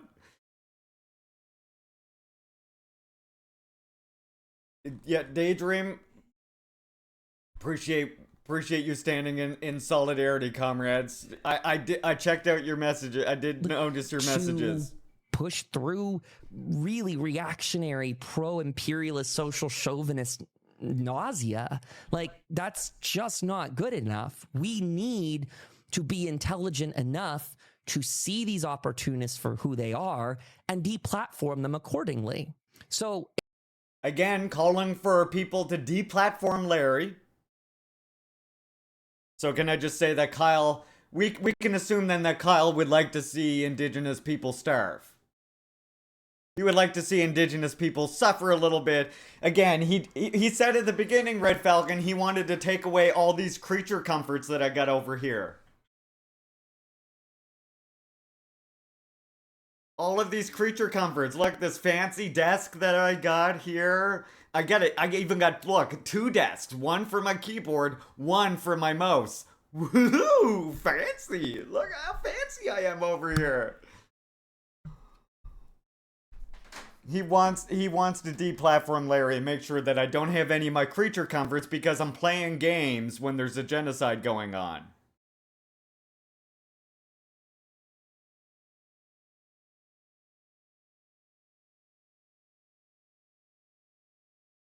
The dude comes to Vegas. In maybe a prime format, the thing I do very much go back to Laney's point. I don't fight with streamers I don't like. I go in, if you're talking bullshit, I just leave and never go back. Like what happened with this guy. Yeah, Yep. I mean, I try to, but then like where she says it's I like say something in a chat somewhere, and the next thing you know, Squiddeer or someone's making a YouTube video about not me. appropriate to kind of tell someone like him what to do. Too bad. Get over it. I'm going to tell you what to do too. Step up your game and start studying Marxism, or get off the boat. You can just stop being an opportunist. Stop pretending to be a labor leader and then sowing discord among Marxists, because that's what I see here. Now, I admit I am a After he just went on and on about how we don't want unprincipled unity and how we have to make sure that we're all on the same page of things, he's then saying that I'm causing disruption. Why? Because I've called out incorrect positions? That makes no sense. Yeah, oh, yeah, exactly. I see a lot of bigoted shit going on here. Like, I mean, not just native people, but I see language, right? little defensive right now, but I would still say that these accusations land. People are welcome at any point to step out of being an opportunist. But that is something that opportunists must do themselves. It is not our position as... Yeah, Kyle, if Kyle's gonna waste all my time to this bullshit, he should at least pay me for the hour I'm listening to this as reparations. Opportunists I'm not joking. to stoop down to that level. Oh, you know what, Kyle? That is an indigenous person. Whether or not can you agree with me, whether or not you think I'm an opportunist, whatever you think, whether or not you think I'm an opportunist, whatever you think that I am, whether you agree with me or not, you're for my liberation. You don't want to see my people suffer, then you should pay me for my time watching this fucking bullshit with my name in it. Instead of trying to deplatform me so that I have less access to fucking funds. Because, you know, at the end of the day, for every $1 that settlers have, it's 27 cents in a Mi'kmaq community. Right? Like spilled bag of ice. What? And that's the thing. What do they want? They want to tell you exactly what kind of content to make. Like, if I play games, that's not indigenous enough. If I talk about indigeneity, then I'm using it as a shield. If I don't talk about it, then I'm not highlighting the fact that I'm indigenous enough to people, so on and so forth. Opportunism and from again, them. like, just start accepting more opportunism. Because an indigenous person to North America is saying that China's not imperialist, we should just accept that. That's what I'm hearing and seeing in the messages I was sent, and so I just want to make that clear. How have I ever told anybody to just accept it because I'm that? Or have I spent hours and hours and hours explaining the reasons why I don't agree with the take that China is imperialist? Which one is it? Chat, a lot of you are here a lot of times, so you let me know. Do you think that I, just say China's imperialist and you should believe me because I'm indigenous? Or do I say, hey, I don't think China's imperialist, and these are the reasons why I don't think it is? Falcon, you'd be arguing with people in the chat way longer than I would. And Lainey didn't say that either, which, yeah, no, I mean, I think everybody is assuming that at this point. For all motherfuckers everywhere, you know what I'm saying? Prankster, thank you so much, comrade, for the gift sub. That means a ton. Thank you, thank you. Support means an absolute ton. Hell yeah, fuck. I mean, I would hope not. That is. That would be like if I said, as a gay man, I don't think Russia's imperialist. We should now support Putin. Huh? Because again, right? That's what I do. That's what I do all the time. I just say, I'm native. She's not an imperialist, therefore agree with me. Again, that's not what I say. And again, he was going on about like how white I look. Do you think these two guys who got picked up and taken for a Starlight Drive, like what do you think his take is there? Or would they have to declare, excuse me, Kyle, sir? What? The problem is then Lainey got something further incorrect, and I'm going to skip down here. I asked her, I said, well, why would I support an opportunist like him? If he is defending China and Russia, he is our class enemy. She writes back, there are workers in China and Russia. And I said, yes, those workers are not the state. We support the He keeps making that comparison between his sexuality and indigeneity because he thinks it's excuses or discounts whiteness. workers, not Xi Jinping. That is the opposite stance. If you support the Russian Federation, For all motherfuckers everywhere, you know what I'm saying? Nura Riot, thank you so much, comrade, for the gift sub to Soy Prem. Appreciate that. Thank you, thank you, thank you. the state, and or It's Putin, not an analysis. that does make a person an anti-communist on no uncertain terms. And that's the thing. What do you mean support Russia? Again, I recognize the role Russia has played in being a lifeline for many countries and representing a new kind of international relation and trading partner that didn't necessarily exist there before. Thank you, Sam. Thank you, thank you. But I don't support Russia. I would love to see Russia become socialist again. But I also recognize that the best way we can see Russia be socialist again is to stop the imperialist pressure on them. Don't fuck up. Okay, boys, this is it. Let's fucking move it. Boys, I got the Swayze Express. Good. Load it in the car. We gotta hook up with Sebastian in 6 hours. The whole world's searching for that train, you idiots. You won't even make it to Shitville. It's hard to get out from underneath the boot of imperialism, or it's hard to get out. It's hard to organize an internal revolution when sometimes you're busy worrying about the bombs and the NATO that's constantly coming to your door. Thank you, comrades. Thank you. Thank you for the support. Okay, hype train. That means Duce gang. Lil Pump. Duce gang. Oh, self-reliance. DPRK. Chuchi gang, Chuchi gang, Chuchi gang, Chuchi gang, Chuchi gang, Chuchi gang, Chuchi gang. Sprint 3 Rex on some new grain. My crony love doing Chuchi. I fucking fears I forgot a name, yeah. I won't buy no bushy thing. Ready go and spread some coming man. Chuchi gang, Chuchi gang, Chuchi gang. Chuchi gang, Chuchi gang, Chuchi gang, Chuchi gang, Chuchi gang, Chuchi gang, Chuchi gang. Sprint 3 Rex on some new grain. My crony love doing Chuchi. I fucking fears I forgot a name, yeah. I can't buy no bushy thing. Ready go and spread some coming man, yeah.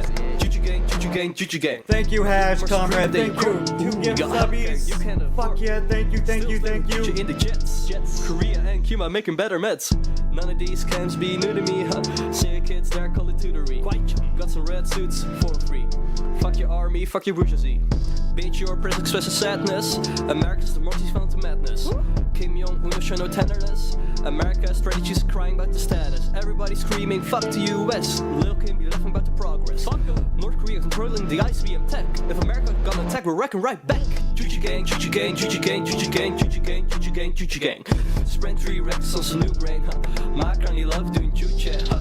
I fucking fears I forgot a name, yeah. I can't buy a bit no bushy thing, huh? Ready go and spread some coming meme, yeah. Chuchi gang, Chuchi gang, Chuchi gang. Chuchi gang, Chuchi gang, Chuchi gang, Chuchi gang, Chuchi gang, Chuchi gang, Chuchi gang. Sprint 3 Rex on some new grain, huh? My crony love doing Chuchi, huh? I fucking fears I forgot a name, yeah. I can't buy a bit no bushy thing, huh? Ready go and spread some coming meme, yeah. Chuchi gang, Chuchi gang, Chuchi gang. Yeah. That's it. Another hit from your boy.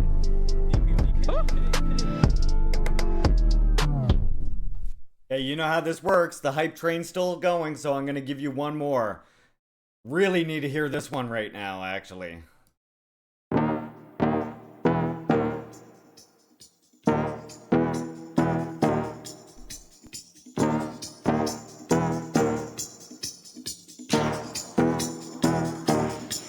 First, you should know that I have risen through the fire in colorful buckskin. The object of my desire is the color of my skin, so divided on my kin.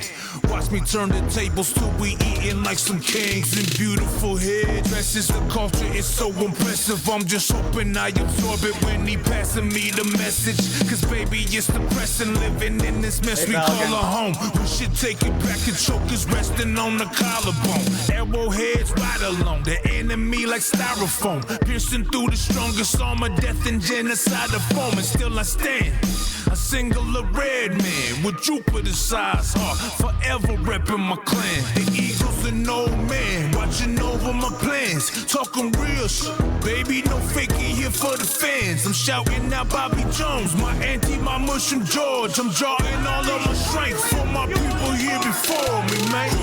Big chief in the building, everybody take your place. Thank you, Bob. Remove your feelings if you wanna ride with me. You about to go to war right now, no petty ass beef. When it all go down, who's gonna ride with me? When it all go down, who's gonna ride with me? When it all go down, who's gonna ride with me? When it all go down, who's gonna ride with me? When it all go down, who's gonna ride with me? Blessed Love is that the song, man Matt. with sons Yes. who walk beside him. There's not enough leaders out there we should be riding. They left our people broken, but homie, don't play the possum. Learn to grow yourself a set, cause you can bet there's nothing promised. They saying I'm a problem, they call me public enemy, but they don't understand that I hold it down for my family, and I hate it when they say that I won't be cause I'm native, cause in my mind we the strongest. We were built up for the ages. Hey, give me back mine before I take that. You don't want that, where my brains at? Put 'em up high with a braid of the sweet grass. Put a prayer up if you ain't gonna ride, get back with your weak ass. No room for the weak, or the type of speech that brings us down. Need them soldiers to be strong when the bad man comes to town. Right out. Big chief in the building, everybody take your place. Remove your feelings if you wanna ride with me. You about to go to war right now, no petty ass beef. When it all go down, who's gonna ride with me? When it all go down, who's gonna ride with me? When it all go down, who's gonna ride with me? When it all go down, who's gonna ride with me? When it all go down, who's gonna ride with me?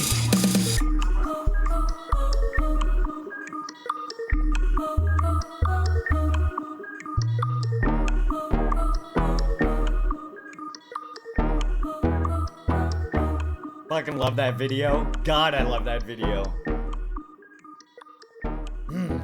It's just a delicious video. It's great. All right, well, let's see. I probably not going to make it through much more of this because I think you all get the idea. But To which we'll do Laney a couple more replied, of this, there and is then in we'll fact just something look between at calling this them shit here. imperialist and loving them. No, there is not. They are imperialist by the character of their economic system. The case, I don't know her own education level to that. I will be fully honest. What? But that is me saying we don't get to just randomly decide if China is or is not imperialist. We dictate that description by how they use finance capital. I maybe shouldn't even say that we dictate it. It is just that that is the applicable term based on the economic practice they are performing. Now, don't get me wrong. I'm not here saying, oh, China's the big threat. Of course, the United States is the #1 imperialist top dog. When we make that terrible misstep of saying that country's not imperialist, that throws the Marxist within those countries to the wolves. Throws the Marxists in those countries to the wolves. So what you're saying is there's no Marxists in the Chinese Communist Party. There's no Marxists in the Workers' Party of Korea. That's like, what the hell does that mean? Throwing the Marxists to the wolves.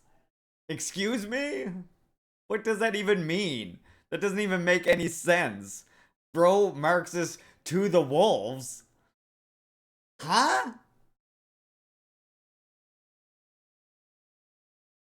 People never had different political theories in the history ever. No. As you may have heard on our other Trotskyism only. podcast, the Proletarian Report, Russia has just recently arrested 3 more Marxists. That's on top of the arrest of Boris Kagarlitsky, a well-known Marxist. Okay. They, the ones who believe that indigenous people should be held in custodianship, they also believe that we shouldn't care about people like Boris Kagarlitsky. I believe the quote from one of them in a Twitter exchange was, well, if he didn't want to be arrested as a terrorist, he shouldn't have been a terrorist then. Fully supporting the Putin regime. Well, this has the nothing to do Kremlin with me, so lobbying shut the hell up. a trumped up charge so the police don't need to justify evidence. Also one of resisting police. This doesn't seem hard to me, Marxism. Maybe it's because the older I get, I realize that I probably have autism and ADHD, and my brain thinks very much in this kind of social science sense. But it seems quite obvious which countries out there are practicing imperialism, especially with the loosest understanding of Lenin's definition of imperialism. To further that, go listen to Marxists of other countries. I don't know. I think I'm starting to beat around a bush here. Go listen to Marxists of other countries, except for Cuba, DPRK, Vietnam, Laos. Maybe I'll continue reading on. Yeah, like, obviously we all have autism. Come on. Fucking, we're adults here. Be real. To Lainey's comment where she says there's something between calling them imperialists and loving them, I said, but they are imperialists. Are you saying that we should not label them as such? Russia, China, and the USA practice imperialism. Are you denying that fact, or am I misunderstanding you? And then I left a final message saying, I don't know Larry's personal theory, but if he is claiming that China/Russia is not imperialist, he is stepping into social chauvinism, a higher manifestation of opportunism. Now, maybe I should go fetch out here some quotes from Lenin for people. I'm going to quote from one of the pieces that I enjoy the most from Lenin, The Tasks of the Proletariat in Our Revolution. I believe this is dated 1917, correct. And in this document, this is the one that made Marxism click to me in a formal higher level sense. Lenin brings together many different points that he wrote about over the years and pick up a Stalin book, please. Put them into one document, talking about defense of the fatherlandism, and in this case, under segment 16, quote, the situation within the Socialist International. I'm going to read some highlighted parts. I do apologize if any of these kind of sound disjointed. They are, and I encourage you to go read this for yourself. It's a great work. I think it's a maybe 2-hour audiobook read, so not very long. He says, only lazy people do not swear by internationalism these days. Even the chauvinist defensists, even Plekhanov and Patrusov, even Kerensky call themselves internationalists. Skipping on. Good people often forget the brutal and savage setting of the imperialist World War I. This setting does not tolerate phrases and mocks at innocent and pious wishes.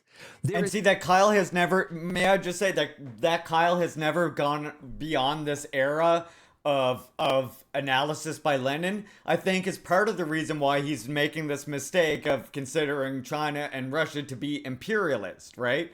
Instead of recognizing that they have learnt lessons that happened in World War II.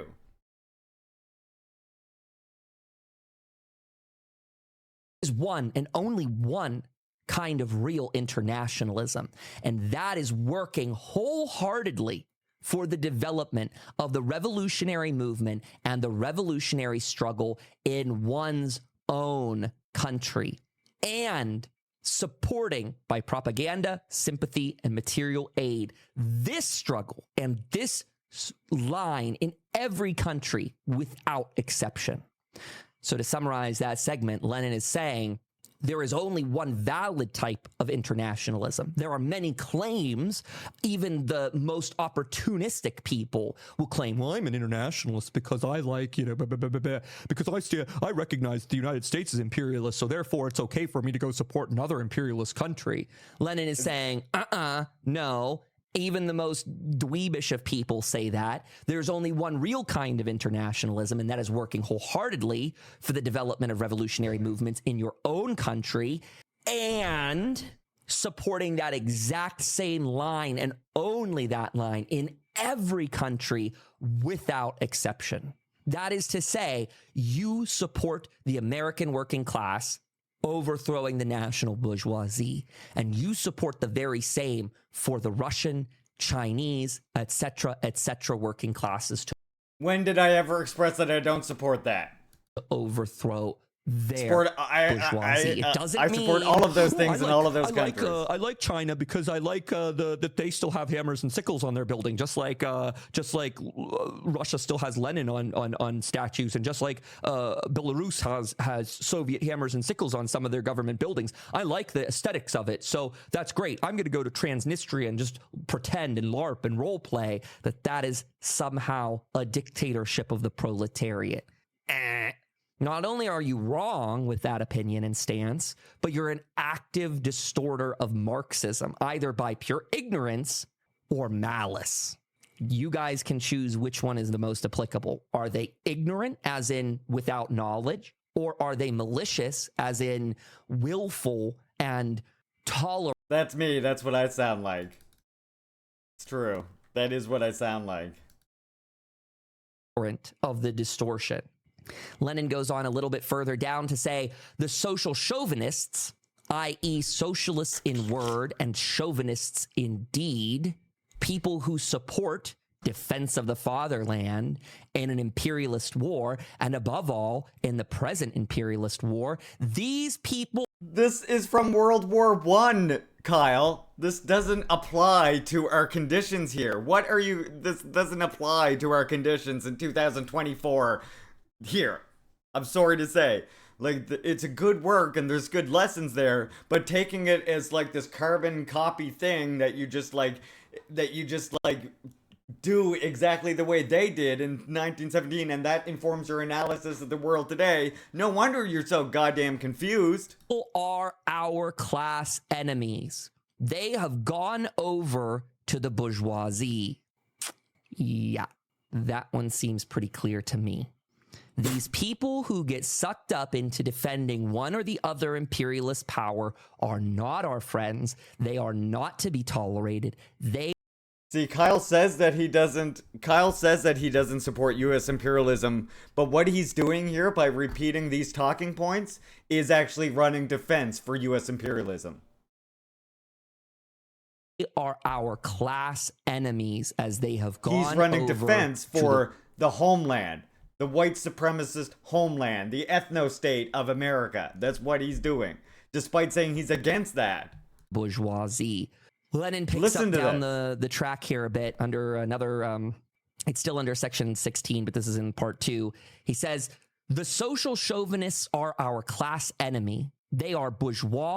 And in his time, we're under attack. Defense of the fatherland. We've got to protect it. You know what? I vote for war credits after all. And Lenin is saying that in the modern age, though, thanks to instant communication and potentially due to a lot of money circulating in these circles, we see people who are taking up positions of other countries back to the American Communist Party, or back to Leaping Larry if he does truly support China as much as I understand him to now. So what, now he's trying to say I'm being funded by China? I'm getting all this money from China now, is what he is now what he's saying. Oh yeah, breaking in all of this China money here. CPC, pay me. Like, is he trying to get the same kind of case brought on me like Chairman Omali Yeshiteli, isn't he? He wants to deplatform me, and he wants me to be tried as a foreign interference agent, you know. Like I say, like Tim Pool and all them, they're the distraction from it, while they meanwhile are actually persecuting people like Gerald Horne, Chairman Omali Yeshiteli, the Aruhu 3, and apparently, if Kyle had it his way, Larry too.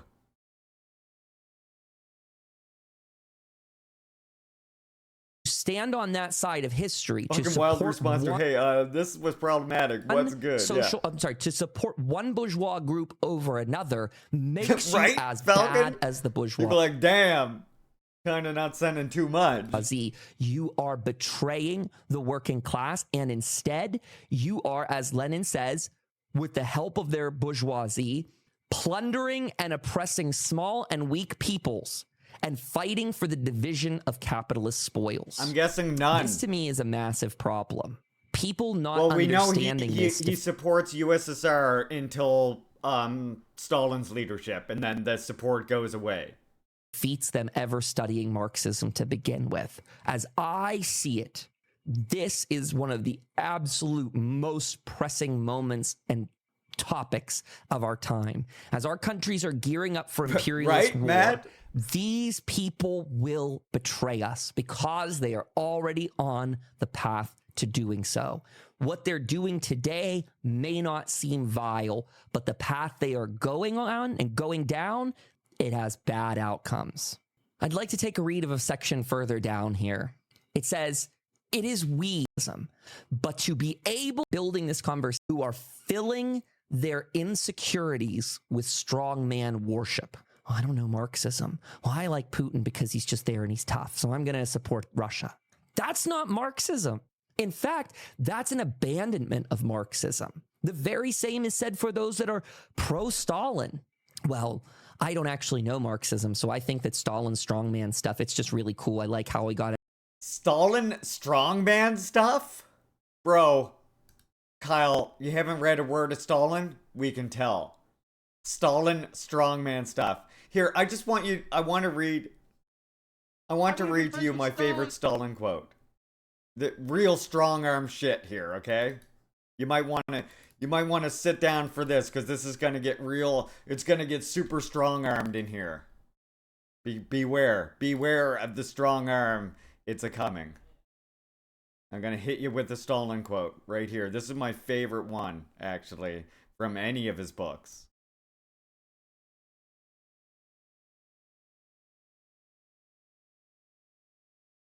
And you'll see, it's pretty scary, I will admit. You can imagine the people that this will scare. Stalin killed Kyle's grandfather. Yeah, and if he was honest, he would be thanking Stalin for it like that grandpa in USSR did, wouldn't he? Give me a clip of that grandpa thanking Stalin for killing his grandfather or whatever. So, look, communism knows that the union of peoples in a single world economic system is possible only on the basis of mutual confidence and voluntary agreement, and that the road to the formation of a voluntary union of peoples lies through the separation of the colonies from the integral imperialist whole, through their transformation of the colonies into independent states. Pretty strong arm, I know. Against the bourgeoisie. Stalin ჩემი დიდი ბაბუა დახვრიტა ბატონო. Stalin დიდი ადამიანი იყო. ხო. უბრალოდ არ დახოცამდა. შენ ბაბუას. ნო. ის იქნებოდა, ხო?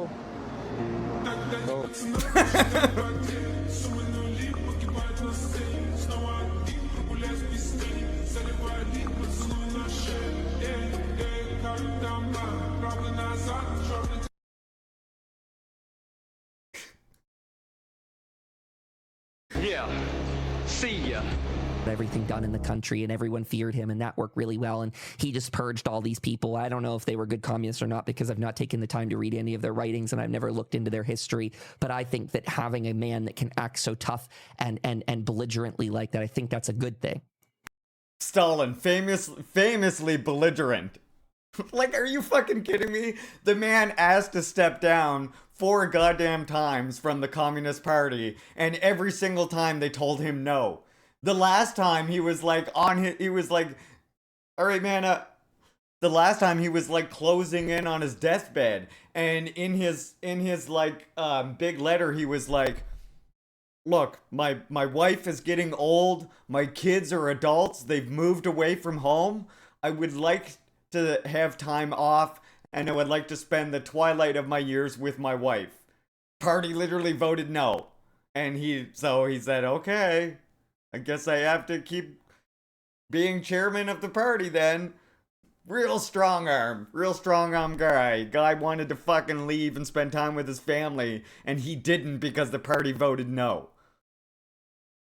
Real strong arm autocrat there. Yeah, that's it. Guess what?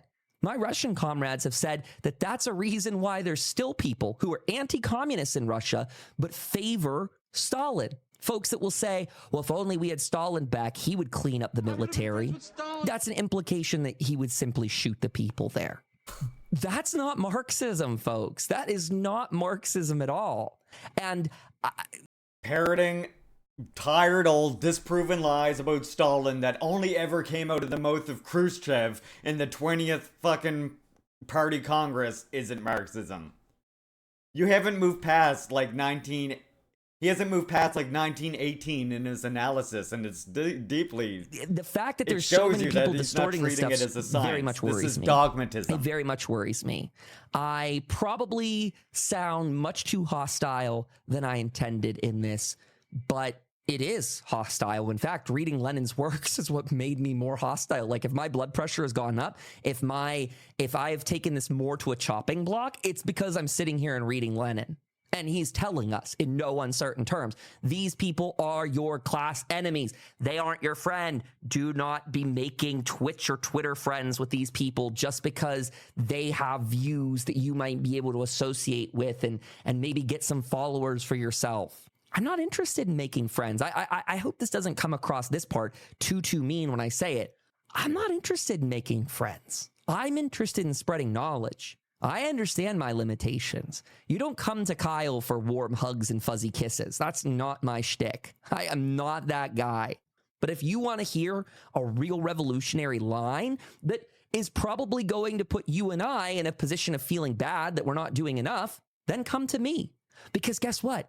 Every day I make my... I mean, he absolutely was. Marx of the Beast. And that's the thing. If you're honest about actually reading Stalin's work and stuff, Stalin was for bringing the peasantry in under the leadership of the workers, and that was the big contest between Trotsky. Trotsky thought the peasants should have no say in democracy, and that the peasantry should be just excluded from democracy completely.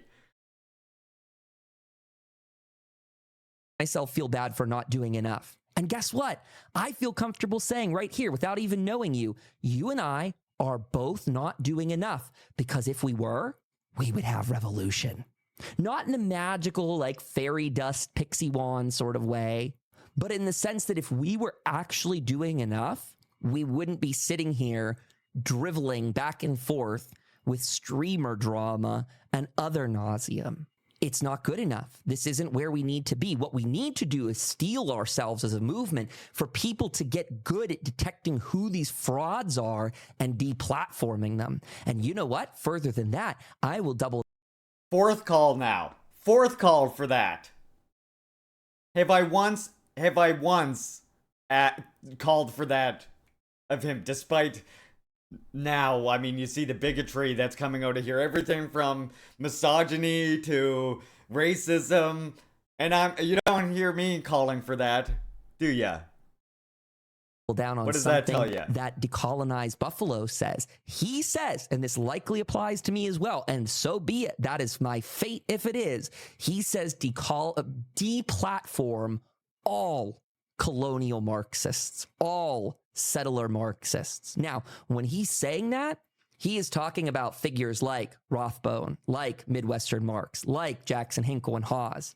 But I will tell you, I do not see myself as perfect or infinitely safe from making errors. I am a person who is learning just like others. But I recognize...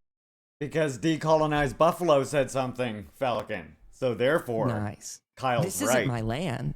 I have no dreams or delusions of grandeur of making it my land. This land should be returned to the custodianship of the people that it was stolen from, in my opinion. But there comes the next problem, that a lot of people fashion themselves in their minds as being a hero in the individual sense and bringing about that liberation in a way that suits them best. It's complicated, mama. That they will make the colonial party that takes over the land, that they're going to do whatever it is, that they're going to bring in this great era of utopianism. You can't bring a better future if you're pursuing these social imperialist policies.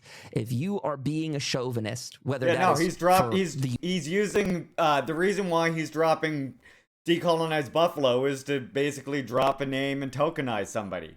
USA, for Russia, for China. Get a grip. And also, to someone in this specific context, someone like Leaping Larry, and I feel sort of bad because I don't even know the guy. I've listened to like probably collectively 10 minutes of his streams, and he wasn't even talking.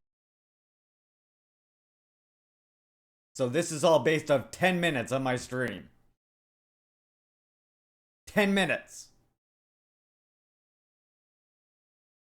Talking about this subject, that this came up through other means that he was promoting China, and that it came back to me because someone in my chat and it was gaming at the bringing that time. up. I think effectively, I hope I said this at the start. If I didn't, this really stems from apparently Leaping Larry finding my website, seeing a meme there on the website page that says "No imperialists," and it has a picture of Putin, Xi Jinping, and Biden. And I guess he said so much smack about it that news came back to me in my chat. So much smack about it. I laughed at the poster and said, oh my god, imagine being this lost and this horribly, like, just dogmatic that you think that poster has anything to, like, actually means anything. Then it brings up this later topic. You can see how it snowballs. Now all of a sudden, Kyle is, saying he's not indigenous enough? I will make it very clear once more. That is not a valid metric. But I sure as hell will judge you if you are an imperialist supporter or not. If you are out there betraying the working class by shilling for foreign bourgeoisie, you absolutely aren't doing enough. And to be real, if you are spending any of your time, fellow streamers, sitting on Twitch and playing video games while bombs drop on children in Gaza, you aren't doing enough. Grow up. I'm not your parents. I shouldn't have to tell you to take off your freaking kid gloves and get to work.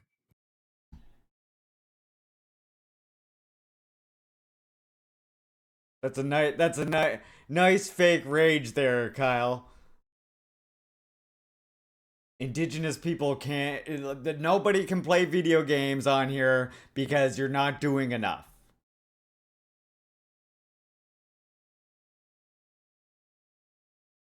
I am not here to coddle. It is not my interest.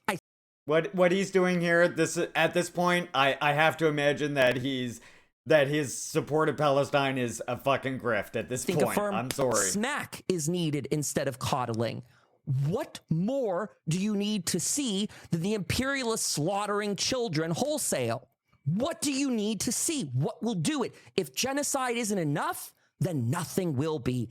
Maybe it's your own skin you wish to protect. And that underlies a much darker, much more sinister issue.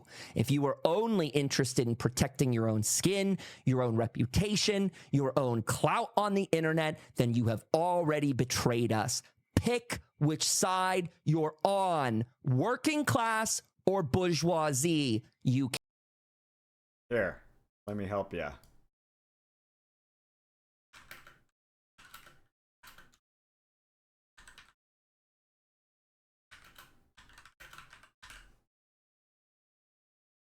Can't walk the middle ground. Class collaborationism is a fascist tendency. What are you going to tell me next? There's a third way. There's a third way. Let's just be fascists together. Let's just do this. Socialism isn't the answer because Kyle says I can't support my favorite fascist abroad. I'm not allowed to support Alexander Dugin. I'm not allowed to read Fascism Boundless in Red. I'm not allowed to support people like Hawes and Hinkle and No, you are not. You absolutely are not. That puts you in the opposition camp. It turns you against the world. Please point out which one of those things I support, please. Working class, and let us remember that the working class as a whole needs education. They are not going to buy, historically and currently, presently, they are not buying into this. Let's support Xi Jinping. Let's support Putin. In fact, the Marxists who tell this opportunist line, they are being called out regularly by the working class. People see through this. That is LARPing. That is sitting there, live action role play, pretending to be a Marxist when you are not. Embarrassing, embarrassing, embarrassing. I'm not the one embarrassed. Let me start to lower my blood pressure and have a level-headed conversation again and say, I understand that people make mistakes. even 3 years ago, I think it's 3 years ago, I was not a quality Marxist. No fairy, no angel, no deity came down and flicked me on the head and said, poof, you're a Marxist. It came about by witnessing the horrors of imperialist war over Ukraine and recognizing, due to the amazing support of my comrades abroad, recognizing the character of this war and knowing that I had to do the work of reading theory myself. And I thought I could never do it. As a guy with ADHD that really... The imperialist proxy war. Struggles to read. Started by NATO. I'm at the point where... Maintained by NATO. Me trying to read text on a page or a screen, that's such a joke. My brain is trying to do a whole other thing, trying to build another universe in the back of my mind or something, taking up all my mental resources. Really, another inner monologue starts running while I'm reading, to be very specific with you. But I found audiobooks that assist me in the process. That when I am listening and I am reading... And guess what?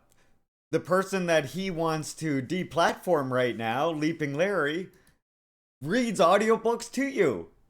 Right here on my channel. Look, I read all kinds of different audiobooks on here. Where the hell are they? Right here, live readings.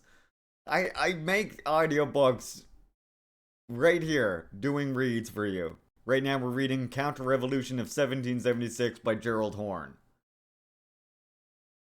Yeah, he's basically like a NAFO socialist. Time for another inner monologue. From what I can tell. That has been my crutch, and I promise there is a crutch out there for you if you need it.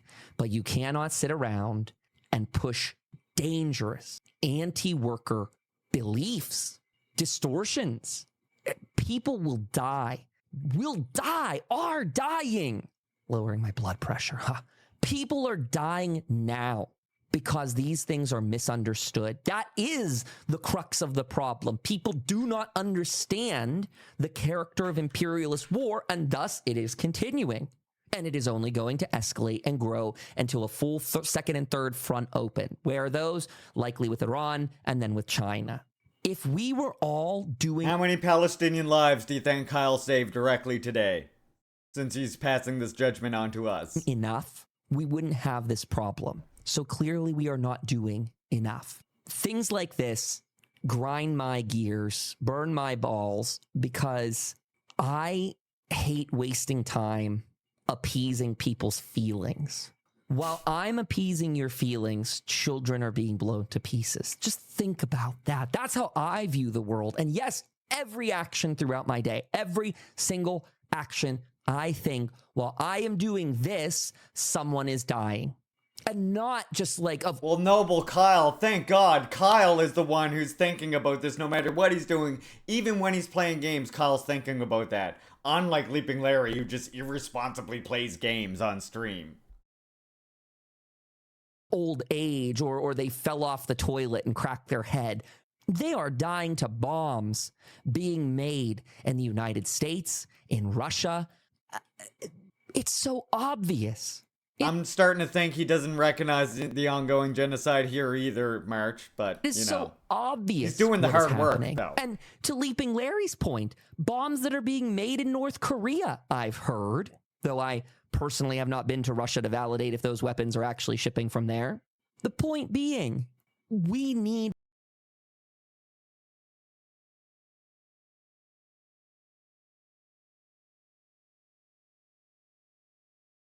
I'm sorry, but isn't it amazing that he makes mention of DPRK sending weapons to fucking Russia potentially, but no mention of the countless weapons that NATO and the West just funnels into Ukraine?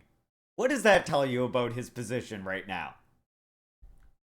Let's see if he mentions those NATO weapons. Proletarian internationalism, and that absolutely means turning against... Guess what? DPRK giving weaponry to Palestine, DPRK giving weaponry to Russia, DPRK giving weaponry to other liberation movements is internationalism. That is internationalism in practice, and you're too goddamn white to see it, Kyle. Against these despot dictators. Absolutely does.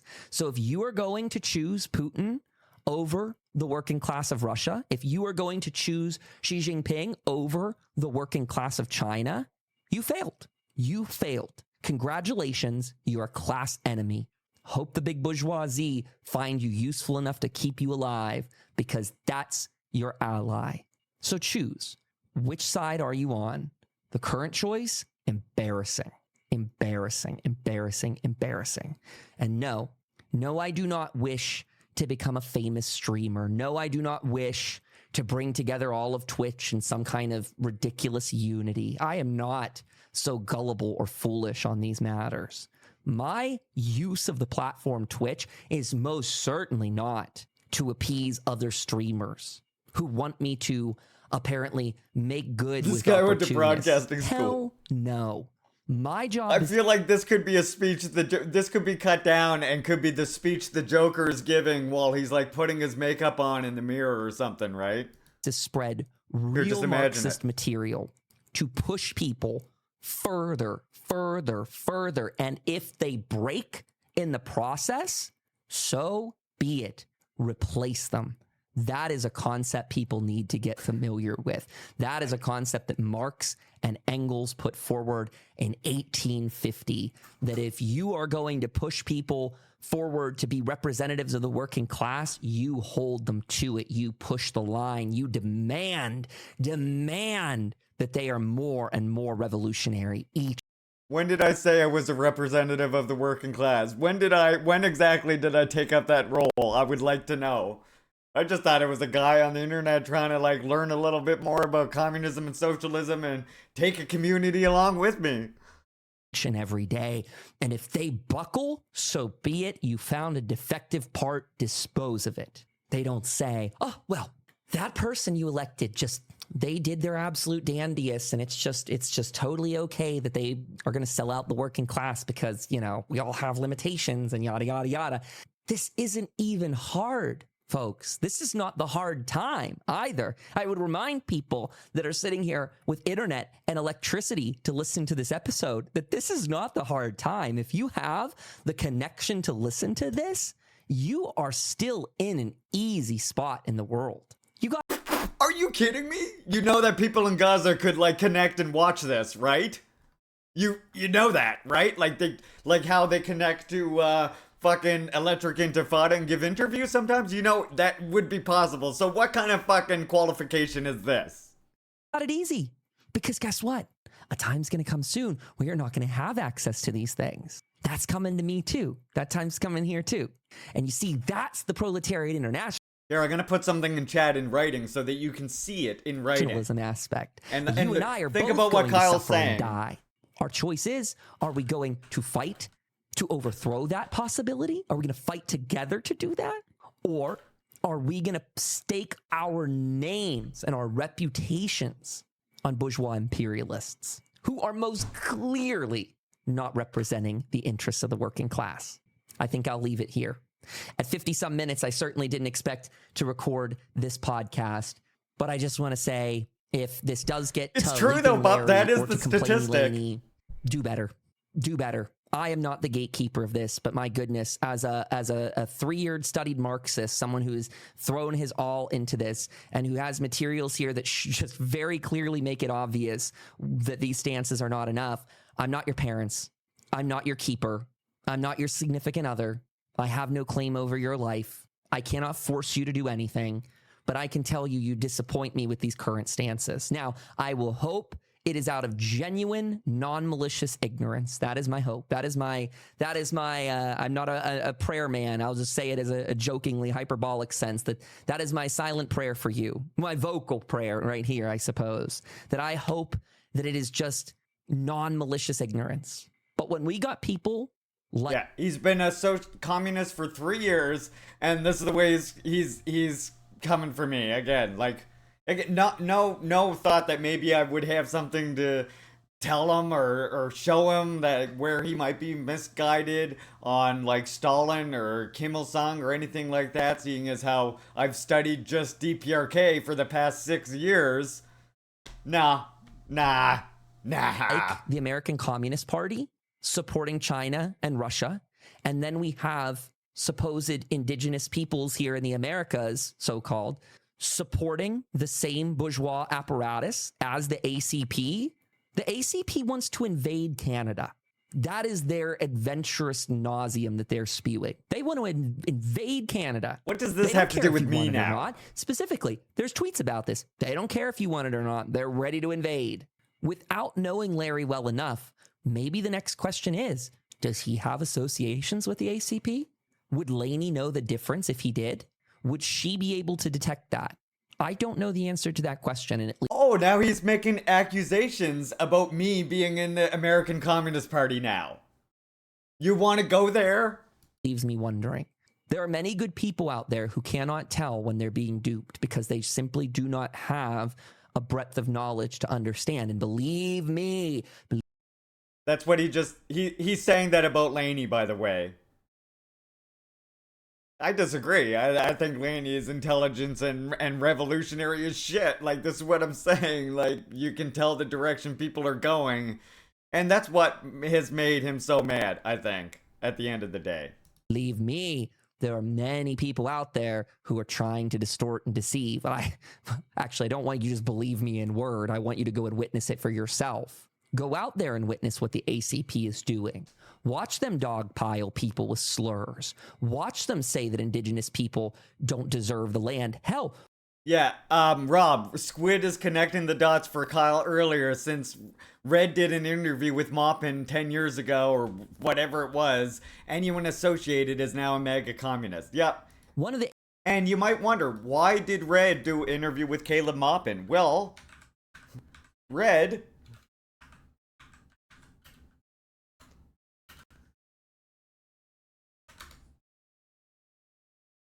I hate this damn...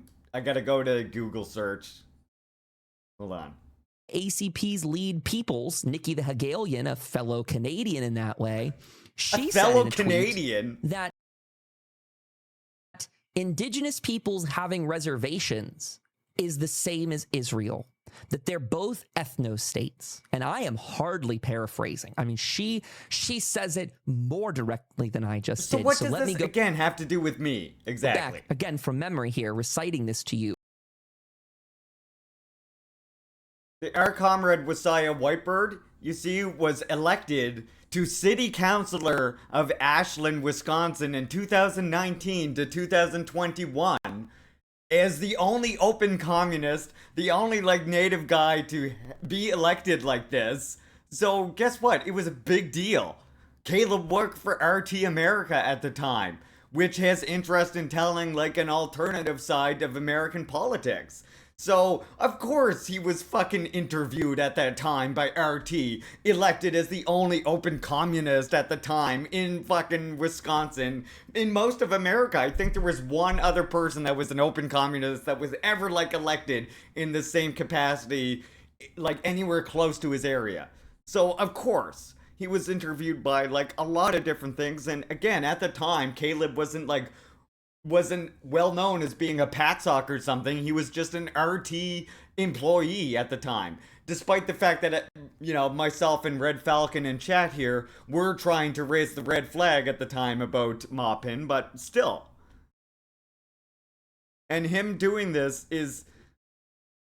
him having this interview with RT because he was elected at the time is not proof of him endorsing PATSOCs or him being a Nazpol. Be real. He was the only open communist and indigenous person who was elected to city councilor. Yeah, Miro, yes, he did.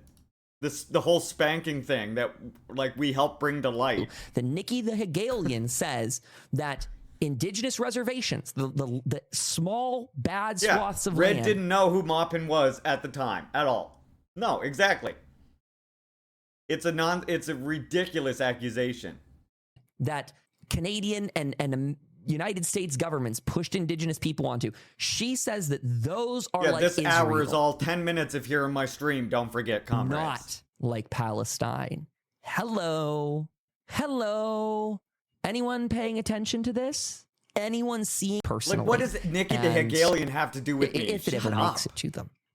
And if that is the case, I would say to you this. Some of my best Marxist lessons have come through pain, through me making mistakes and learning the hard way. Yeah, well, this is your biggest mistake yet.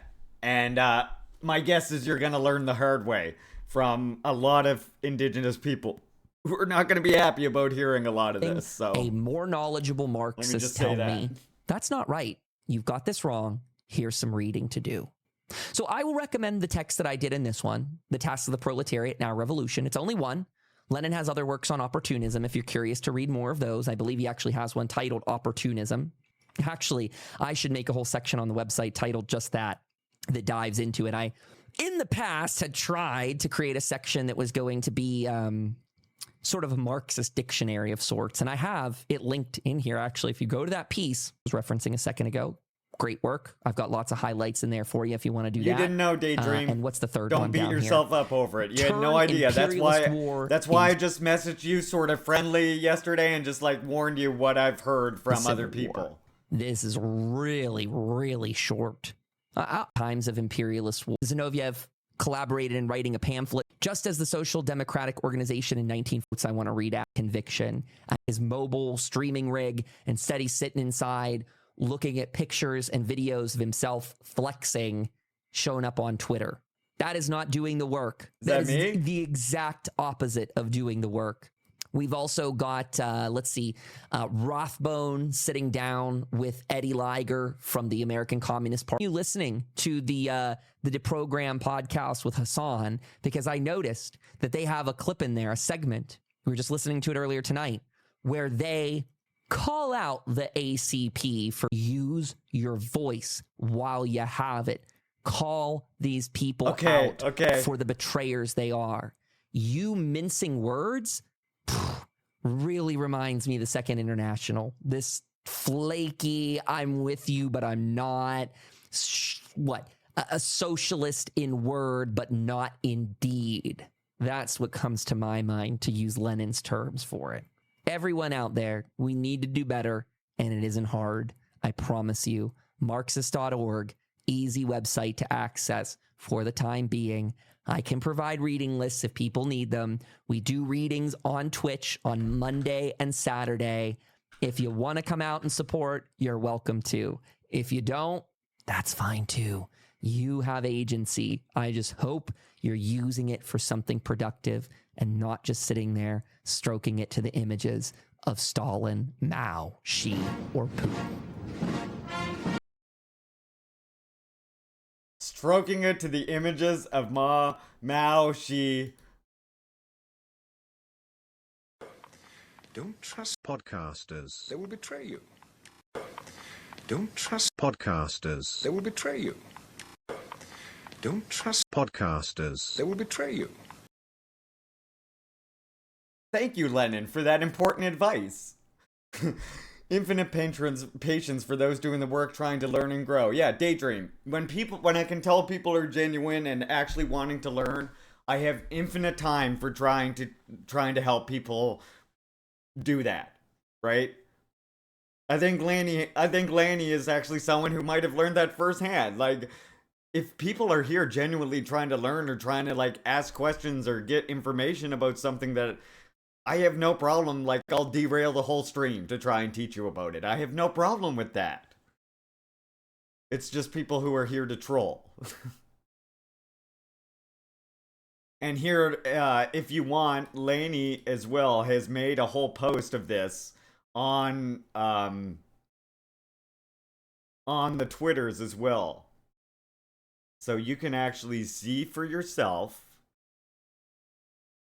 what was said between both people. You should also buy Neofeud right now. It's 70% off this week. Buy Neofeud. If you don't own it already, go and buy it. It's on Steam, and it's also on what's the other site it's on? Oh, you only list it on here, so buy it on Steam right now, okay? Yes, there's the link. Buy Neofeud. Very good book. Very, very good game. Itch.io, that's it. Yeah, it's on itch.io as well as some of other Silver Spook's amazing work. Highly recommended. I wonder what Kyle the Communist would have to say about Silver Spook making games. I wonder if that's acceptable to do. Sorry, I had to. But yeah, so right here, this is Laney's tweet. You know, good idea to give it a read as well. You can see exactly what was said. You can see like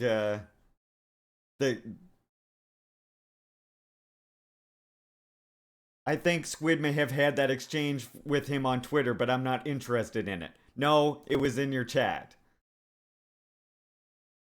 He's a drama llama. I do not want anyone like that in my life nor near my stream. If he wants to be revolutionary, he needs to cease streamer drama. Going through my website and complaining that I called Xi Jinping imperialist. Never want to make indigenous people feel uncomfortable. I would certainly never lean into racism against indigenous people. That's not what we heard, but okay. I often say that white people like myself must be willing to lay down our lives to liberate this land. That being said, we are not in the business of platforming opportunists like Larry. His kind of deception regarding China is what leads to fascism, class collaboration. I do not think he is fascist, but I know where that path of his ideas lead.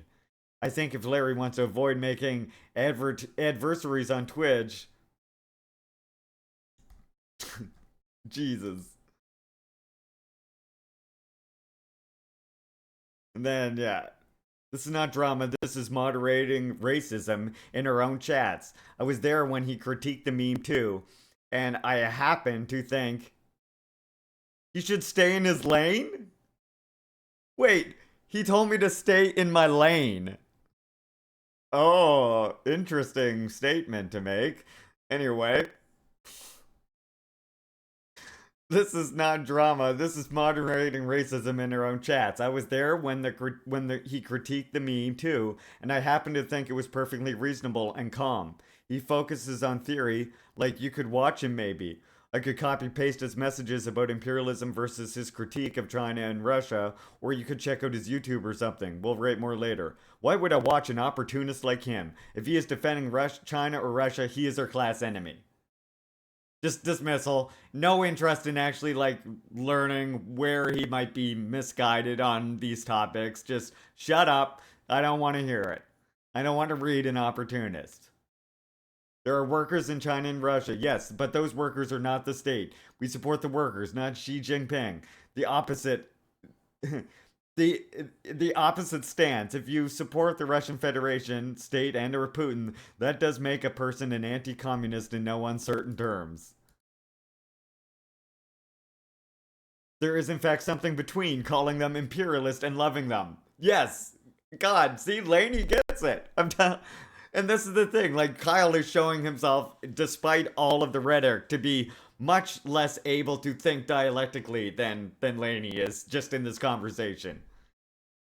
But they are imperialists. Are you saying we should not correctly label them as such? China, Russia, China, and the USA practice imperialism. Well, no they don't. I don't know Larry's theory, but if he is claiming China, Russia is not imperialist, he is stepping into social chauvinism. I mean, this isn't my debate. Of course, I know America is doing imperialism. I'm still learning about what kind of economic dealings China and Russia are up to. And frankly, I'm focused on the imperial core because that's where I live, which is what he said that communists should be doing, funnily enough, right? I can't speak for Larry, but as I understand it, he thinks they are in fact victims of Western imperialism, and I think that much is undeniable. Hell, yes. And then just points out that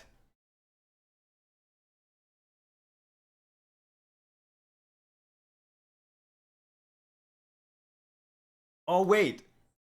Oh my god, okay, sorry. I did not realize this went on like this. Hold on. I am becoming more upset with you the more and more because it seems you're holding me accountable for what Squid said.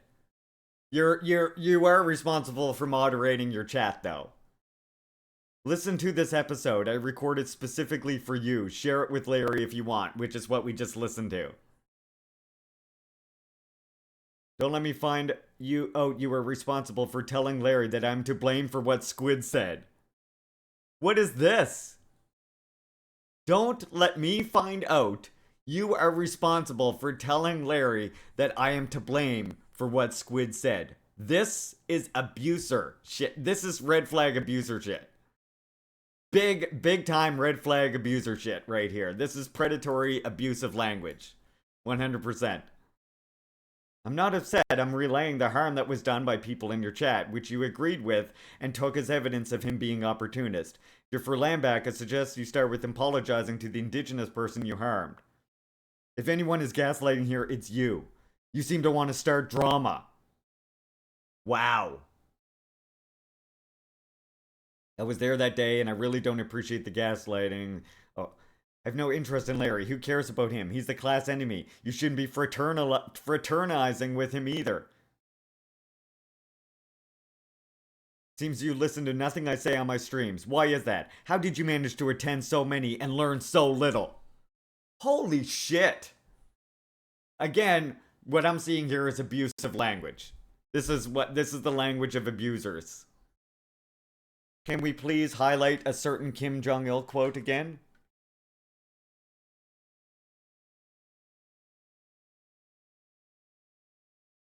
Let's highlight the Kim Jong-il quote again. Perhaps Kyle would benefit from moving beyond Lenin. You should listen to this episode. Oh, we are definitely parting ways. I refuse to associate with drama llamas like you.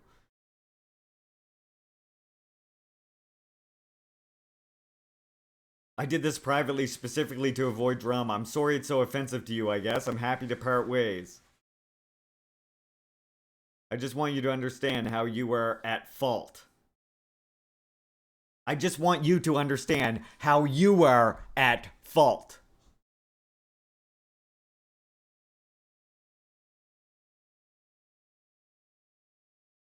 Again, that's abuser language. That is like textbook 101 abusive language, Lainey, and I'm sorry that you went through that. I appreciate you making the post you did. And I'm sorry that you had to fucking experience that, because that is absolutely abusive behavior. 100%.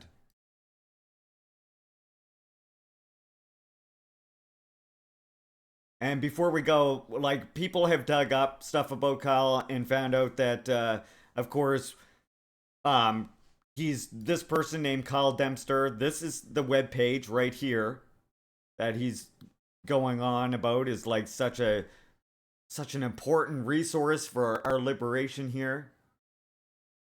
No worry, Laney. It's an old trick that I'm used to dealing with from Facebook. Ask Falcon.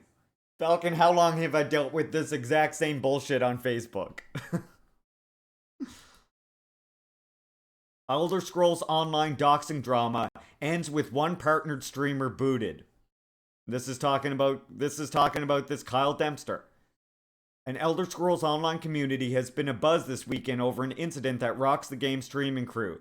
According to streamer Inklings, who posted about this morning, a partner streamer was alleged to have doxed multiple people, including a minor, leaking real names, employers, social media, characters, and more, spreading disinformation among other streamers in a Google Doc until a developer stepped in to pull it down.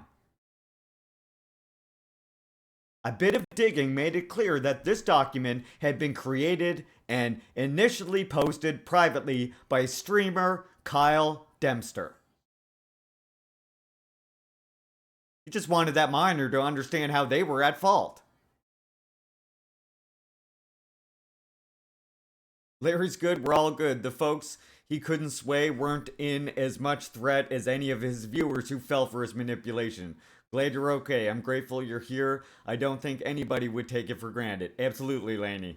I agree with Blatt's response, yeah. But you see that this abuser behavior goes back to before Kyle was even a communist. Back when he was a partnered game streamer. He's doxing minors. This abusive language, this is what I'm saying, that this is a red flag for an abuser, but abusers tend to have a long history of abuse. And with Kyle, it is this doxing thing that he did. Remember when Kyle Dempster doxed a bunch of people, including a minor, because they were asking him to apologizing for harassing lesbians? Does this sound familiar? And then acted like he stepped down from ESO Stream Team and quietly rebranded to being a shitty paranormal podcast streamer.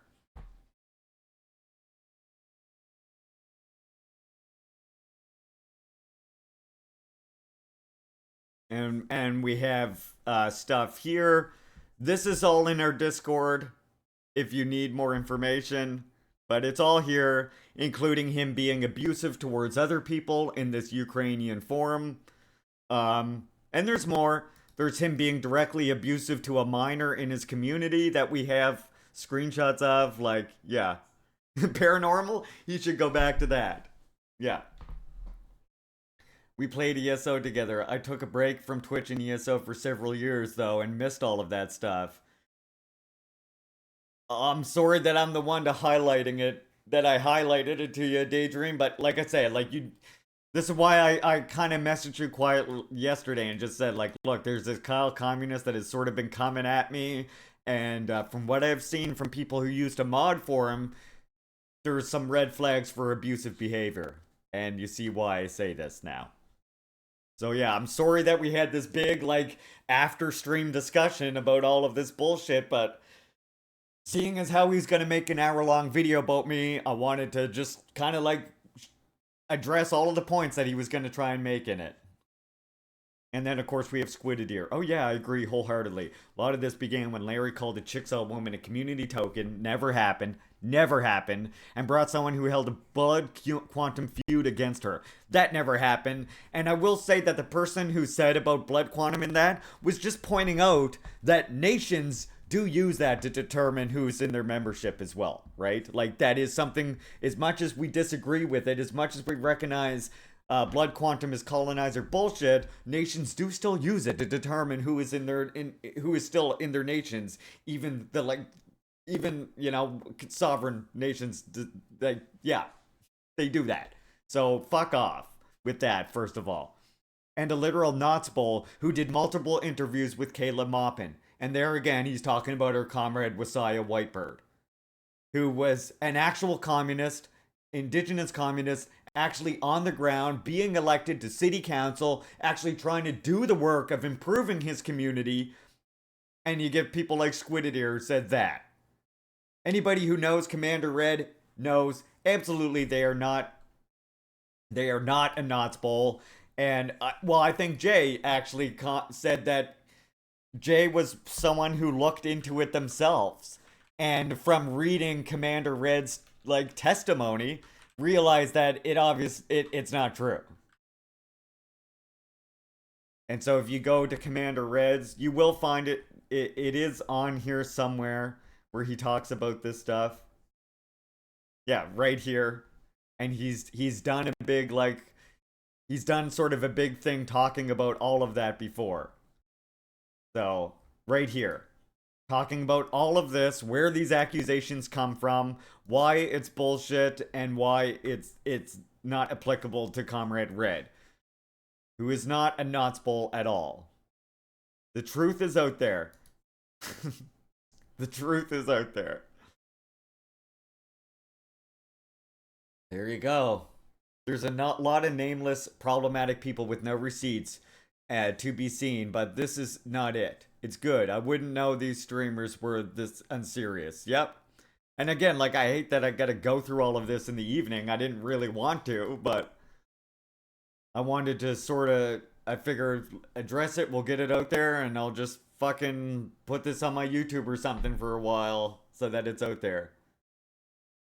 No, and that's the thing, Rob. That's why my thing is I'll just put it out there, and for the people who are hearing what Squid's saying and are, like, wanting to and are like wanting to dig into the truth or figure out what's going on, it'll be there for them to figure that out, right? And let them decide themselves.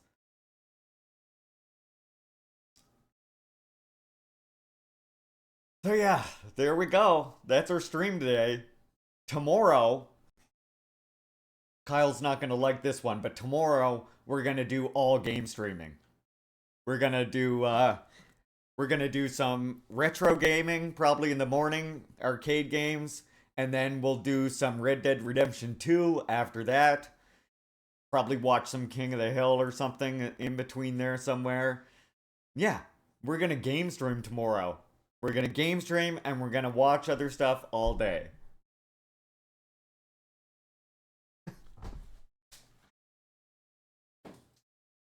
Okay. Hold on. We're going to just, for 2 seconds before we raid,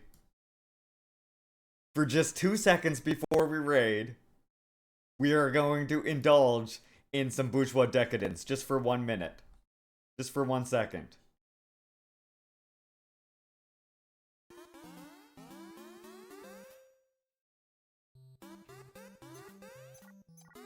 I'm doing it.